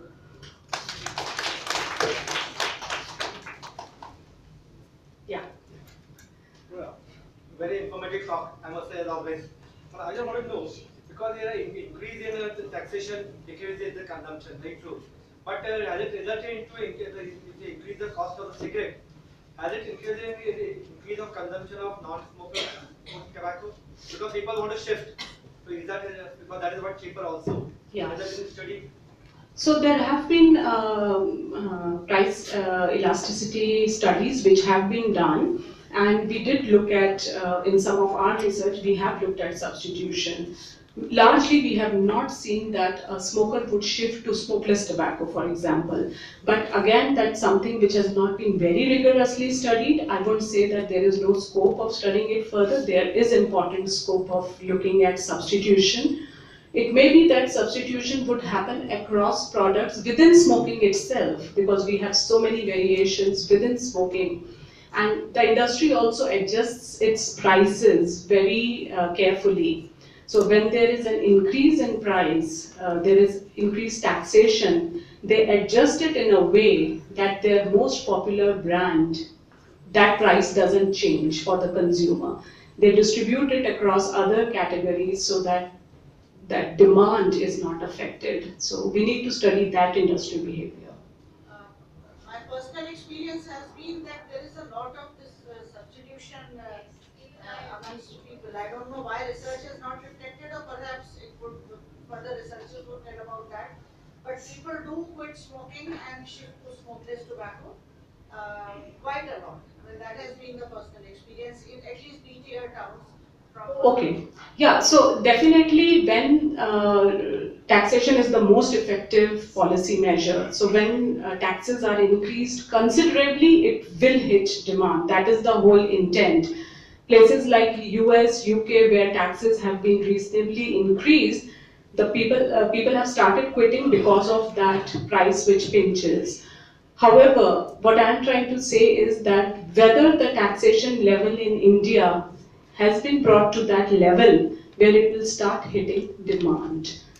And also in Bharat, that is the 70% of India, the cultural things also come into picture, where smoking is, culturally not sort of, yeah, if not taboo, then not a good thing. But smokeless is Exactly. part of the culture. It's part of the culture, and it's people do not even come to know if you are chewing. Yeah, even those youngsters who are smoking but who think that they are being frowned upon, they substitute with a Smokeless one. Yeah. Monica, one small comment, and this is in context of Rajasthan, that before GST it had a taxation of 65% uniformly on all retail tobacco products. I have talked to the retailers, going to their shop and finding out as to whether the price change has brought any change in the consumption or buying by the customers. What I found is that all the retailers uniformly said that neither the preference has changed of the customers from smoker to smokeless, not even the brands that they have changed. So this is something which requires, of course, further analysis, but this is the situation. Yeah, so it does require more research, not only in India but many other countries. Yes. Madam, as you said, of course, the research is very badly needed in terms of various all these aspects. One thing. Secondly, research should lead to what is called a digitalized, what present Honorable Prime Minister said, digitalized, one-to-one. But it is not going on. We are looking at the mass as such, in the sense, we are depending on the survey that is done. But survey will not help. Average or statistical average will not help. It has to be done by R&D. But that's not going on. It has to be implemented. I agree. Research evidence many a time stays in scientific publications, but if it is not translated into policies and programs, it is useless, and that will happen only when research is effectively disseminated. And one more, this is the problem that you have in the urban or semi-urban area, not in the case of villages, where villages have come out of this taking, consuming tobacco or is this recognized, but in city it is increasing. Yes, there are examples of tobacco-free villages in many places of, in many states of India. So definitely, once they are convinced, it is very easy to convert a village of 500 to 5,000 people to be able to make a group decision and declare to be tobacco-free. However, when it comes to country level, there are many challenges. At the same time, Haritha as such difficult to you consume, but when there is some other ingredients added to that, it becomes easy. That becomes prey to others. Exactly. That's what I said. We need to research what is being added. I want to just add one thing to tobacco-free, Monica. Yes. Is that people keep using this term very frequently. But if you look into the standards, which have not been set as such, but having worked in tobacco-free for campaigns long, I would say that it is rather overused term, and we have not gone back to see as to what is happening. And the impact has not been really very large. So, yes, I think people have not been able to give that kind of convincing answer that the villages have become tobacco-free, the organizations have become tobacco-free. But we need It's to very, evaluate very that. difficult. I would agree. So after the Supreme Court ban was a major game changer in the policy making. So in your point, what will be the next? What do you think should be the game changer in the future in order to control this tobacco use in India? Maybe, yeah, we all need to collectively think about which is a prioritized area. I don't think we can have this provision of using FSSAI 2.3.4 Ministry of Health in 2011, where for the first time, smokeless tobacco researchers, Ministry of Health and FSSAI sat together to say, yes, a ban is needed, but what is the policy framework? And that's where FSSAI officials pointed to this 2.3.4, saying this is where you can use to bring about a comprehensive ban, at least on gutka, use that. Ban based on facts and figures and reality. That's right. Yes. So you think in future, any ban also may come into picture? Which ban? Canning. It is, that's what I'm saying. We need to, as an expert group, we need to look at, canny is the largest form of use. So what needs to be done to tackle this menace? It is openly like self. Yes. Yeah. Yeah. Very nice presentation, ma'am, first of all. Okay. Are we supposed to close? I'm sorry, this is going to be the last question. Thank you. Most of the policies are totally revolves around the tobacco only. Nothing has been done regarding the agriculture.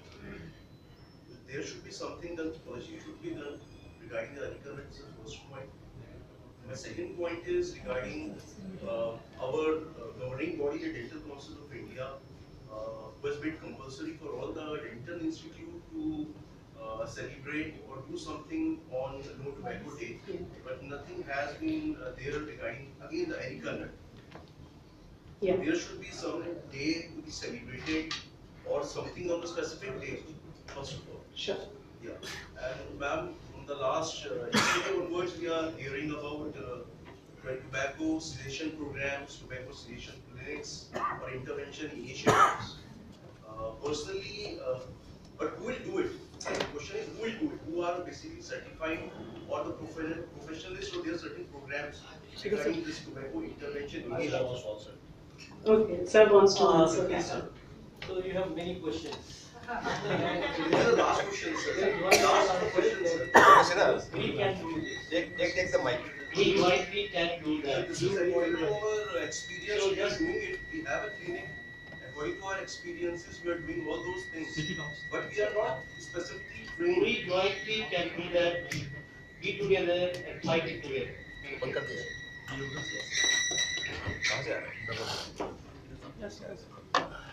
Sina, if I can answer this question as well, the relation is that all healthcarers can do this through minimal intervention at every clinical encounter at least. And that we are all capable of doing it. It doesn't take more than half an hour empowerment and it can be done. No, sir. We are already doing it. But my question is, there is certain other certified program regarding the tobacco intervention, like IDA put on tobacco intervention specialist program. But that's a one-day course. That's only a one-day course. I think so. It's not the one day you can learn, or you can be trained regarding these such kind of That's an important recommendation which can be executed both on the Yeah, it's a and recommendation of my question. certification. But there are many courses, even PHFI has an online distance learning course. So there are courses available, but it can be a recommendation that certification courses. Well, thank you, ma'am. Thank you, ma'am. Well, this discussion has taken quite a lot of time. I must say, Dr. Monica is a very lucky person. You had three people volunteering to answer your question. I wish all speakers were so lucky like you. Okay, now moving on to the last presenter of the session, and post that presentation we'll have the e-poster presentation session. That will the details I'll communicate shortly. Now we move on to the next presentation entitled Social, Cultural and Economic Determinants of Smokeless Tobacco Use by Dr. Gorang Azhar. So please.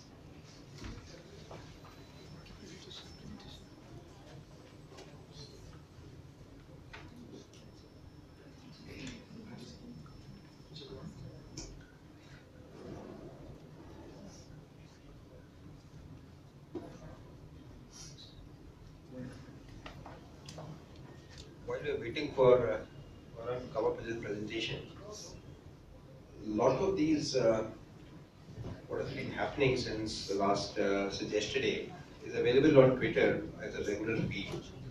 And for those of you who might have students or associates who want to attend, this is also being live streamed on YouTube. We have a YouTube channel, and that is being live streamed as we go along. So what we are hoping to do, this is more of a trial attempt this time. So we try to use technology to save on miles also, as well as expenses. We are around 5 people coming in from video, and also in the future we might actually like to make it into a hybrid e-conference that some people can come personally, some people can attend through video, and using echo technology, you can use it in a simple cell phone or a laptop from the future. So your question about our gentleman who asked about cessation training, I fully agree certification is important, but as PHFI made, there's so many other organizations which are involved with this. We do intend, and if you think it's a recommendation from this meeting, we do intend having frequent follow-ups on this. And I'm sure all your emails are with us. So maybe we can form a e-group as well as some sort of a collective so that we can not only teach, train, but also learn from each other. I think that's an excellent initiative. Sorry to cut in your product. Go ahead. So, very good afternoon to all the participants. So I'll just quickly jump into the topic because I think we are already delayed. So I'll be presenting on some of the determinants of tobacco use. We have already discussed this. There are myriad varieties of tobacco products used which give opportunity to the adolescents to experiment and continue their use. And second point I wanted to say is that there are other products also available are packaged similarly to gutka, for example, the flavored supari, the pan masala. And these products may act as gateway products, although, as Dr. Monica said, we have not seen that in research, but some of the qualitative work that we conducted in low SES communities, we found that these products start being used by adolescents as early as 6 years of age in those low SES communities, and slowly they progress towards long-term tobacco use. So they may act as gateway products. What is peculiar about these products is that they are very cheap, they are very convenient to keep for these youth. They do not, unless they have been using them for a very long term, they do not smell. So it is very convenient for the children and adolescents to use this product. Just moving on to some of the national trends in among adolescents. This global youth tobacco survey trends, 13 to 15-year-old adolescents. We can see that from 2003 to 2006, there was a steep decline in tobacco in SLT prevalence overall as well as among males. But between 2006 to 2009, there has not been much change. Unfortunately, we do not have data after 2009. The latest available data is 2009, the GYTS data. So we are still awaiting the next round of GYTS. Just looking at some of the gender differences, we see that across years, the prevalence of tobacco use is higher among has been higher among boys as compared to girls. Among boys, we see that smokeless tobacco use was higher than smoking, but over years that difference has narrowed down. This is smoking and smokeless tobacco use prevalence is almost similar. But among girls, we see that the difference has not changed much, as well as along with the not much decline, this difference has not changed much.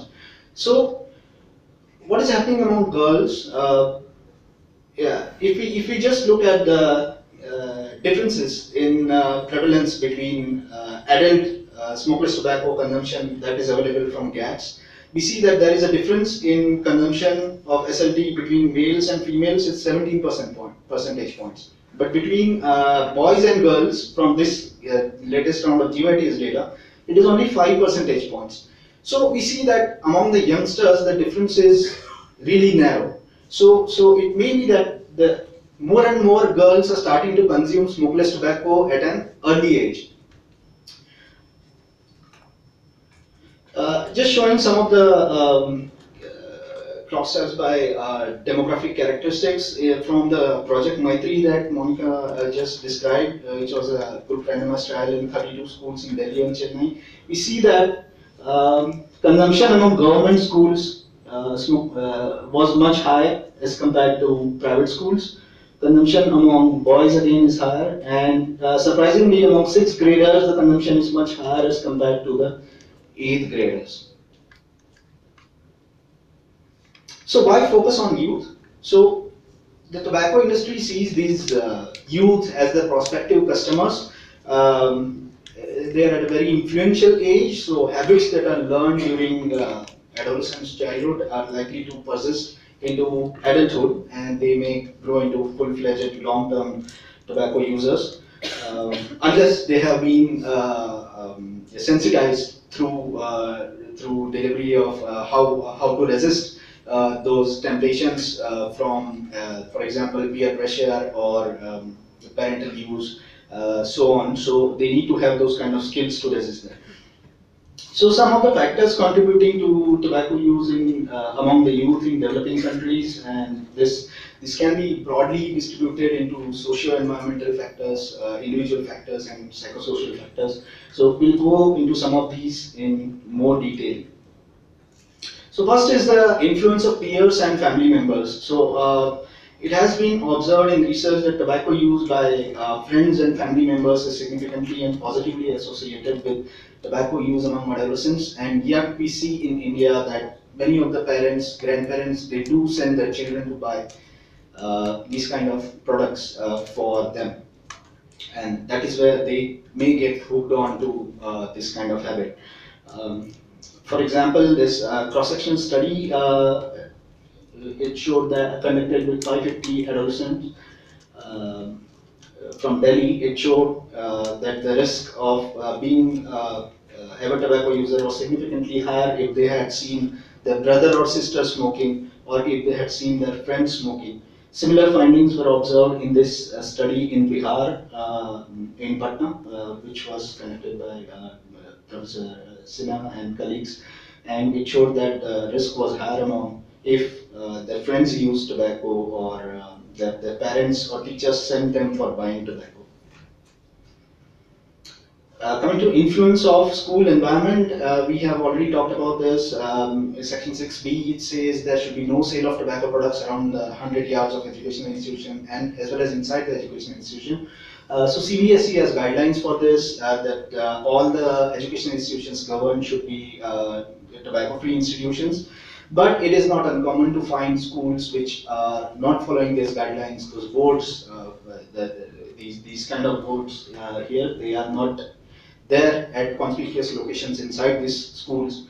So, so just to exemplify that, there was a study conducted by again Professor Sinha and colleagues in 50 government, state government and central government schools. Central government schools had guidelines in place of no tobacco use around education institutions, etc. State government schools didn't have any such guidelines, and we see that the smokeless tobacco use prevalence is much higher among the state government schools compared to the central government schools. Coming to the influence, so tobacco as well as among Indian adolescents, again coming back to Project Maitri, we saw that adolescents who were highly receptive to tobacco advertising were more likely to be ever users or current users of tobacco as compared to those who were least receptive or who were not exposed. Some of the studies that we conducted with Bollywood movies, so we saw that. So this study was funded by Fogarty Center, and we coded top grossing movies from 2006 to 2008 for tobacco imagery, and we surveyed adolescents in 12 schools to assess prevalence and correlates of tobacco use. We also asked them whether they had seen these movies that we coded. We looked at associations between exposure and being a tobacco user, and these are some of the results. We found that students who were highly exposed to tobacco use appearances were significantly more likely to be tobacco users, as well as those who were highly receptive,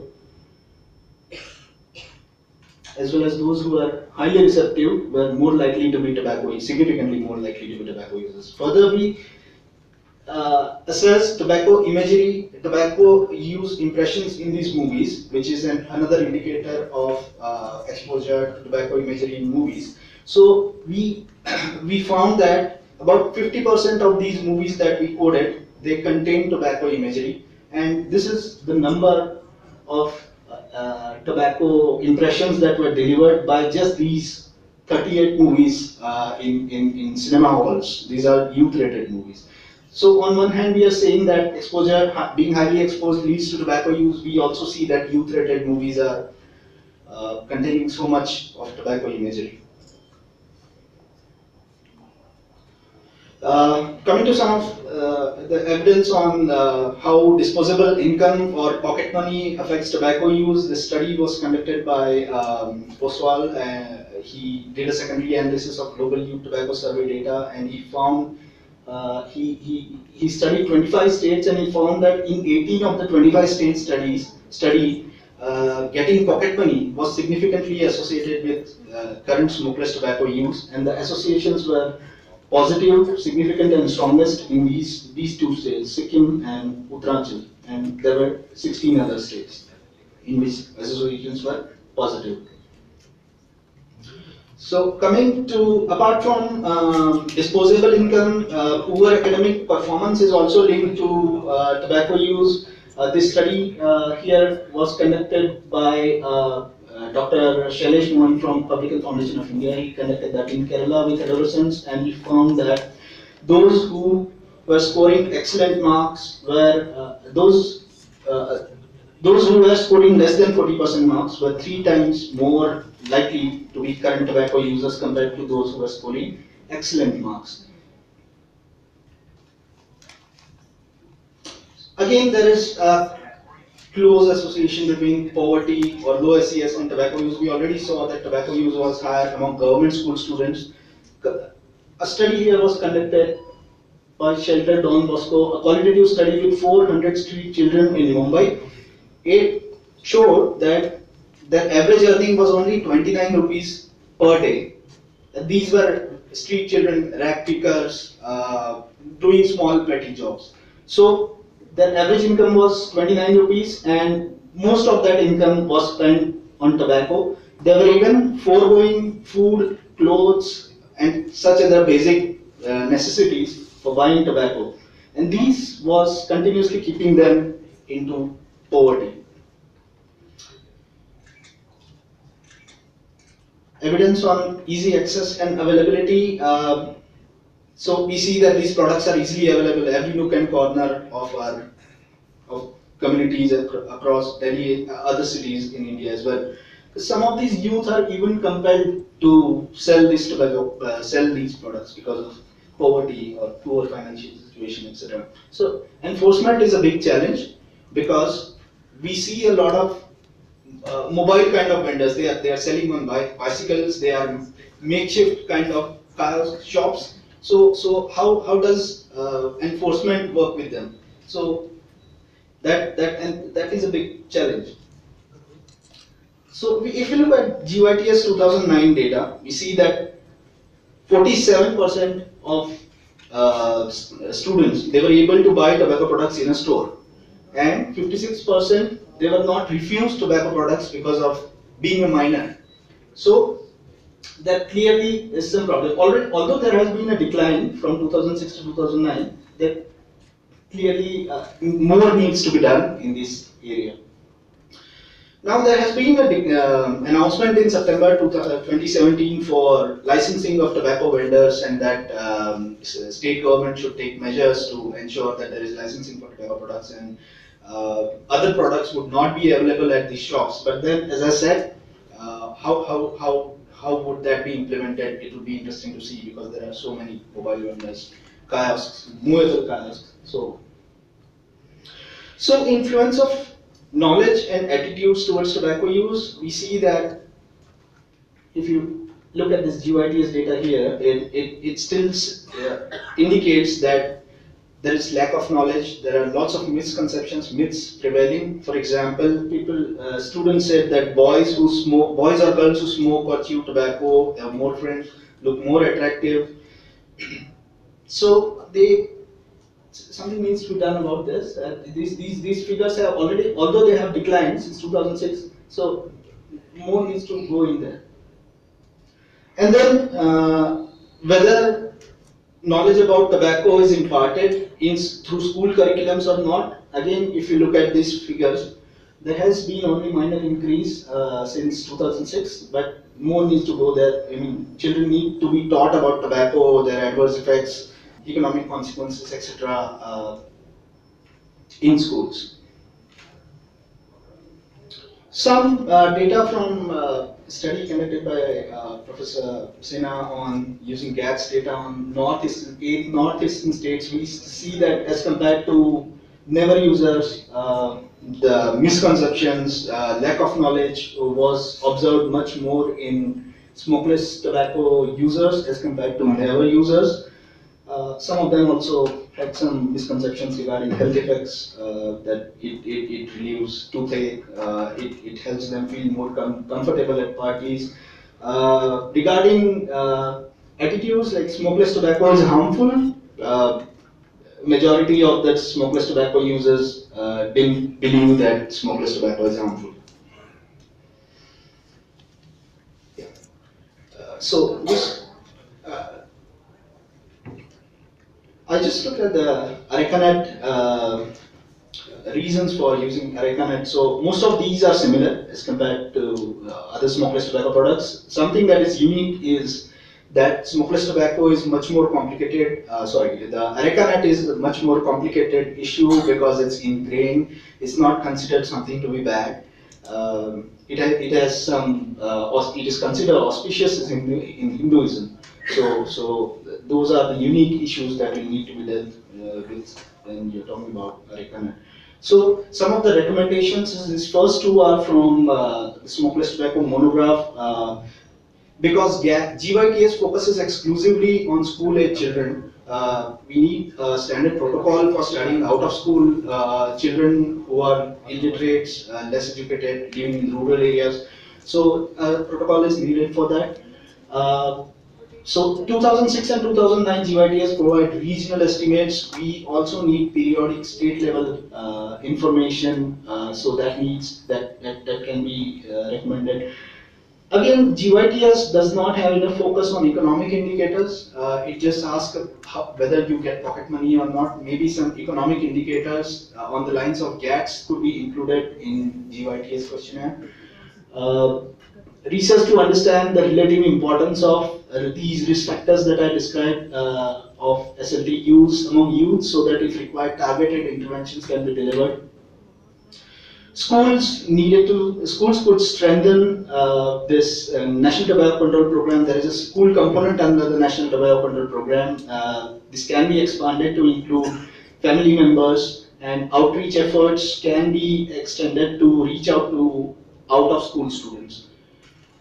There is a need for immediate enforcement of Section 6B, and not only enforcement, ensuring that it is compliance monitoring as well of Section 6 and Section 5 of COTPA. Research on the impact of, as Monica also said, research on the impact of surrogate advertising on SLT products. So if they are planning about getting licensing for vendors, then there would be a need to study how this works, and it could also be an opportunity to train these vendors with regard to sale of tobacco products to minors. So that opportunity could be used. It would be interesting again to see how this licensing works, and because many poor people would be involved in this, selling tobacco, makeshift kind of kiosks, so it would be interesting to do some research on alternative livelihood strategies for these small vendors, youth and poor vendors involved in SLT business.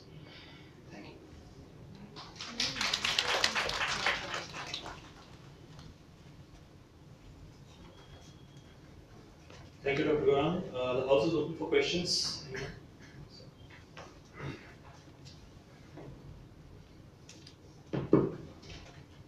Excellent presentation from, you have gathered information from most possible sites that you can do.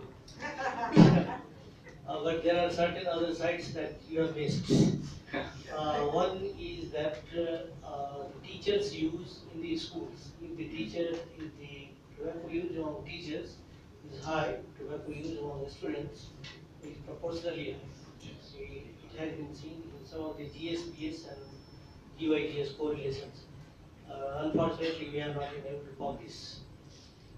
So that is also one of the points that you can capture in your presentation whenever you do it in future. That's a great place work. Yes, yes, I know. We have worked together on that at SLT monograph, youth chapter. My question is on what the implication of that data was when you collected data between central and state government schools. Does that have an impact on consumption? Yes. And another is government and private. What is the final outcome of such kind of a data? When it is consumed by children anyway, shouldn't it be a sale of tobacco around schools? Is there data on that? There is sale of tobacco that goes on around whether it is government or private or whichever it is. Is there any specific motive for collecting that data? I mean, GYTS does collect information on where they get their tobacco products from. So that information is there, but whether it's there around their educational institution or not, that's not there in GYTS. What he has presented is there any difference between the tobacco use among the schools governed by central government or schools governed by state government? Because he has clearly said that the schools governed by the central schools, they have a provision within their school guidelines that tobacco cannot be used by any student or any teacher or any one coming from outside on any of the school property. So that is the basic difference between the schools governed by central government and the state government. In our state, each and every school supposed to put You are more, right, sir. getting that No, you are 100% very should not be. You are very right, but he has said 2009. He has said 2009. This is 2017. Yeah, so Yes. new data is not available after 2009. That's why. Yet it is not yet available. We expect that to be available. Another point, sir, I would like to just add, Yeah. if there is addiction to smokeless tobacco at that age, at school going age, would it make sense to identify other products that they are addicted to? Because these days children are addicted even to gums and other solutions that are used to whiteners and toners that are used in inks. So Basically, maybe glue sniffing as well. glue sniffing, which is just applied to the collars, Sure. especially boys do this. So this is being noticed. So maybe this should be included somewhere. Yeah, yes. No, this is a very good question. We should include more and more questions. But there are different ways. UITS is one way where they don't allow these types of questions. Nowadays, Global Schools Health Survey is there. There you can include these questions. But unfortunately, I was pushing this since 2009 and I retired in 2016. Not happening. So basically, this is a lesson for youngsters to follow, who will hopefully some of you will Not follow this retire. question. They will not retire before it's implemented. The other interesting thing that I saw a news article this morning, that a father of two kids who are less than 16 or 17 years of age has actually gone to the police for asking to file an FIR against tobacco seller in the Juvenile Justice Act. So the police were very worried about it, and why we should file an FIR because person is selling tobacco. Then he was shown the law. The FIR has been filed, and there is a fine up to 1 lakh rupees for selling tobacco. So, to the best of my knowledge, this is the first time that a father. This is Delhi. Father himself going. Father going, I don't think it's ever happened. So, I mean, what I'm trying to emphasize is that what all Gaurav has talked about, what many of our participants are talking, what you are doing does make a difference. It is not that it goes waste. Obviously, the difference is not as much as we would like it to be. We would like it to immediate. It doesn't happen.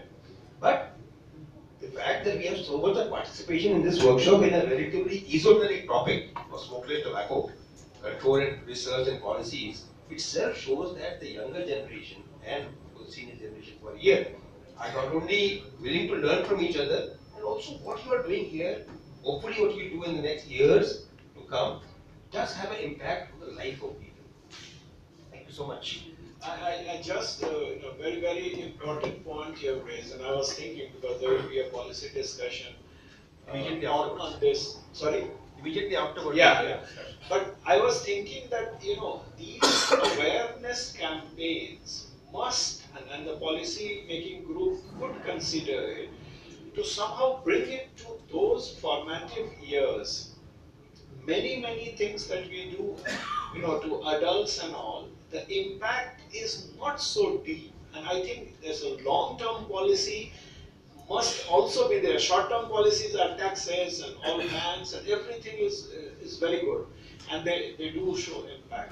But there ought to be an effort to bring this knowledge to the lowest, the young. It is already there. I wish it was much more. No, but it is not being in every school. Actually, had a discussion. Do a survey, I can show you. It is not being implementing or doing it in most of the schools. The NTCB currently says that the districts have to adopt 50 schools. So obviously there are more than that schools. So more needs to be done on scaling. Same correction, I would like to just mention that I had a discussion with the Honorable Minister about this about a year ago. And it's a kind of a no-brainer.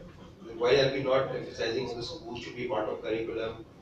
And he had a discussion in turn with education people. And their response was that our kids are already overburdened, they have too much of work to do, we cannot increase it.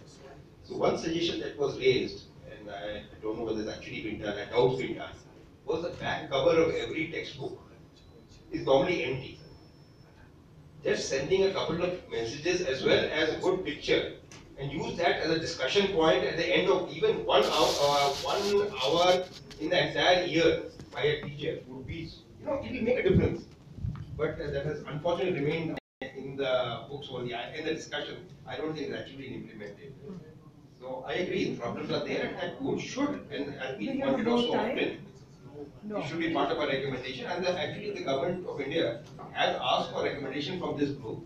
And at about 4 o'clock today, if all goes well, the additional secretary who is responsible for NCD will be here and at the closing ceremony. So for those of you who are interested and hopefully he finds time to come across, I think these points should be raised in front of those people as well, so that they are also, as it is, they're sensitized. The fact that it's coming in from such an august group, hopefully will make a difference. Thank you. Thank you, Dr. Guran. Thank you, sir. Well, this session has been so participating that it has taken over the next session and the half part of the next session as well. So I now declare this. I am declared to end the session by giving a vote of thanks to all the speakers and participants. Thank you. And I request our director, Professor Ravi Mehrotra, to give a token of appreciation to our speakers and chairs. First speaker, Dr. Nandita. I guess she's not there. She's not there. Okay. Dr. Monica Arora, please.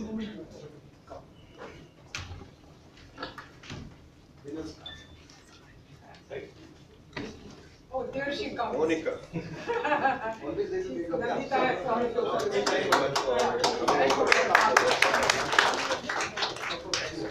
Excellent. That is important. That's important. Thank you. Dr. Nandita. We should engage more.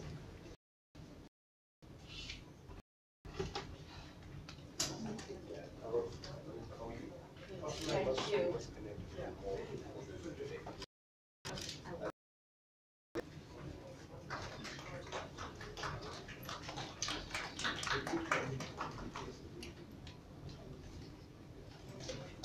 you. Thank you so much. Good presentation. A token of appreciation for the chairs as well. Dr. B.M. Srivastava.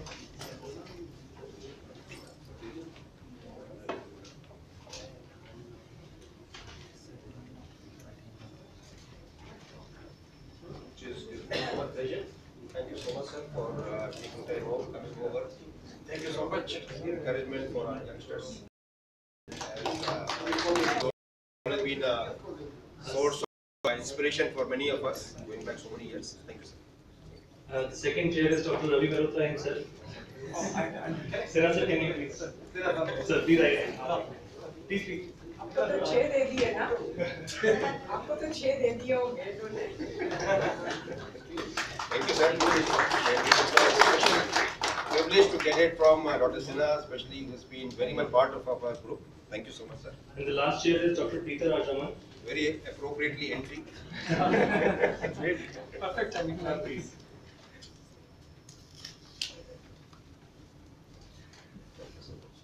Thank you so much for coming over. Thank you everyone, this has been really enlightening. We now move on to the e-poster presentations. The details of e-poster presentations to the respective speakers, to the respective participants have already been emailed. Although if they wish to see, they can see the notice board, the green notice board outside, in which Audi and which hall and which number they are being scheduled for. The e-poster presentation is divided into three parts. That's Audi 1 is this conference hall, second floor. Audi 2 is the boardroom on the second floor, and Audi 3 is the seminar room in the first floor. The judges for conference hall in the second floor is Dr. Suhendra Sinha, Dr. Meera B. Agi, and Dr. Manjunath DC. Is here only. So the speakers for this session are Dr. Kritika Sridhar, Vedha, Susan Nathan, Anupama, Priyanka Ravi, myself, and Dr. Mahendra Pratap Singh. Rest of the speakers may please go to respective sessions, and the judges for Audi 2 boardroom are Dr. Manu Mathur, Dr. Vinay Gupta, and Dr. Sanjay Gupta.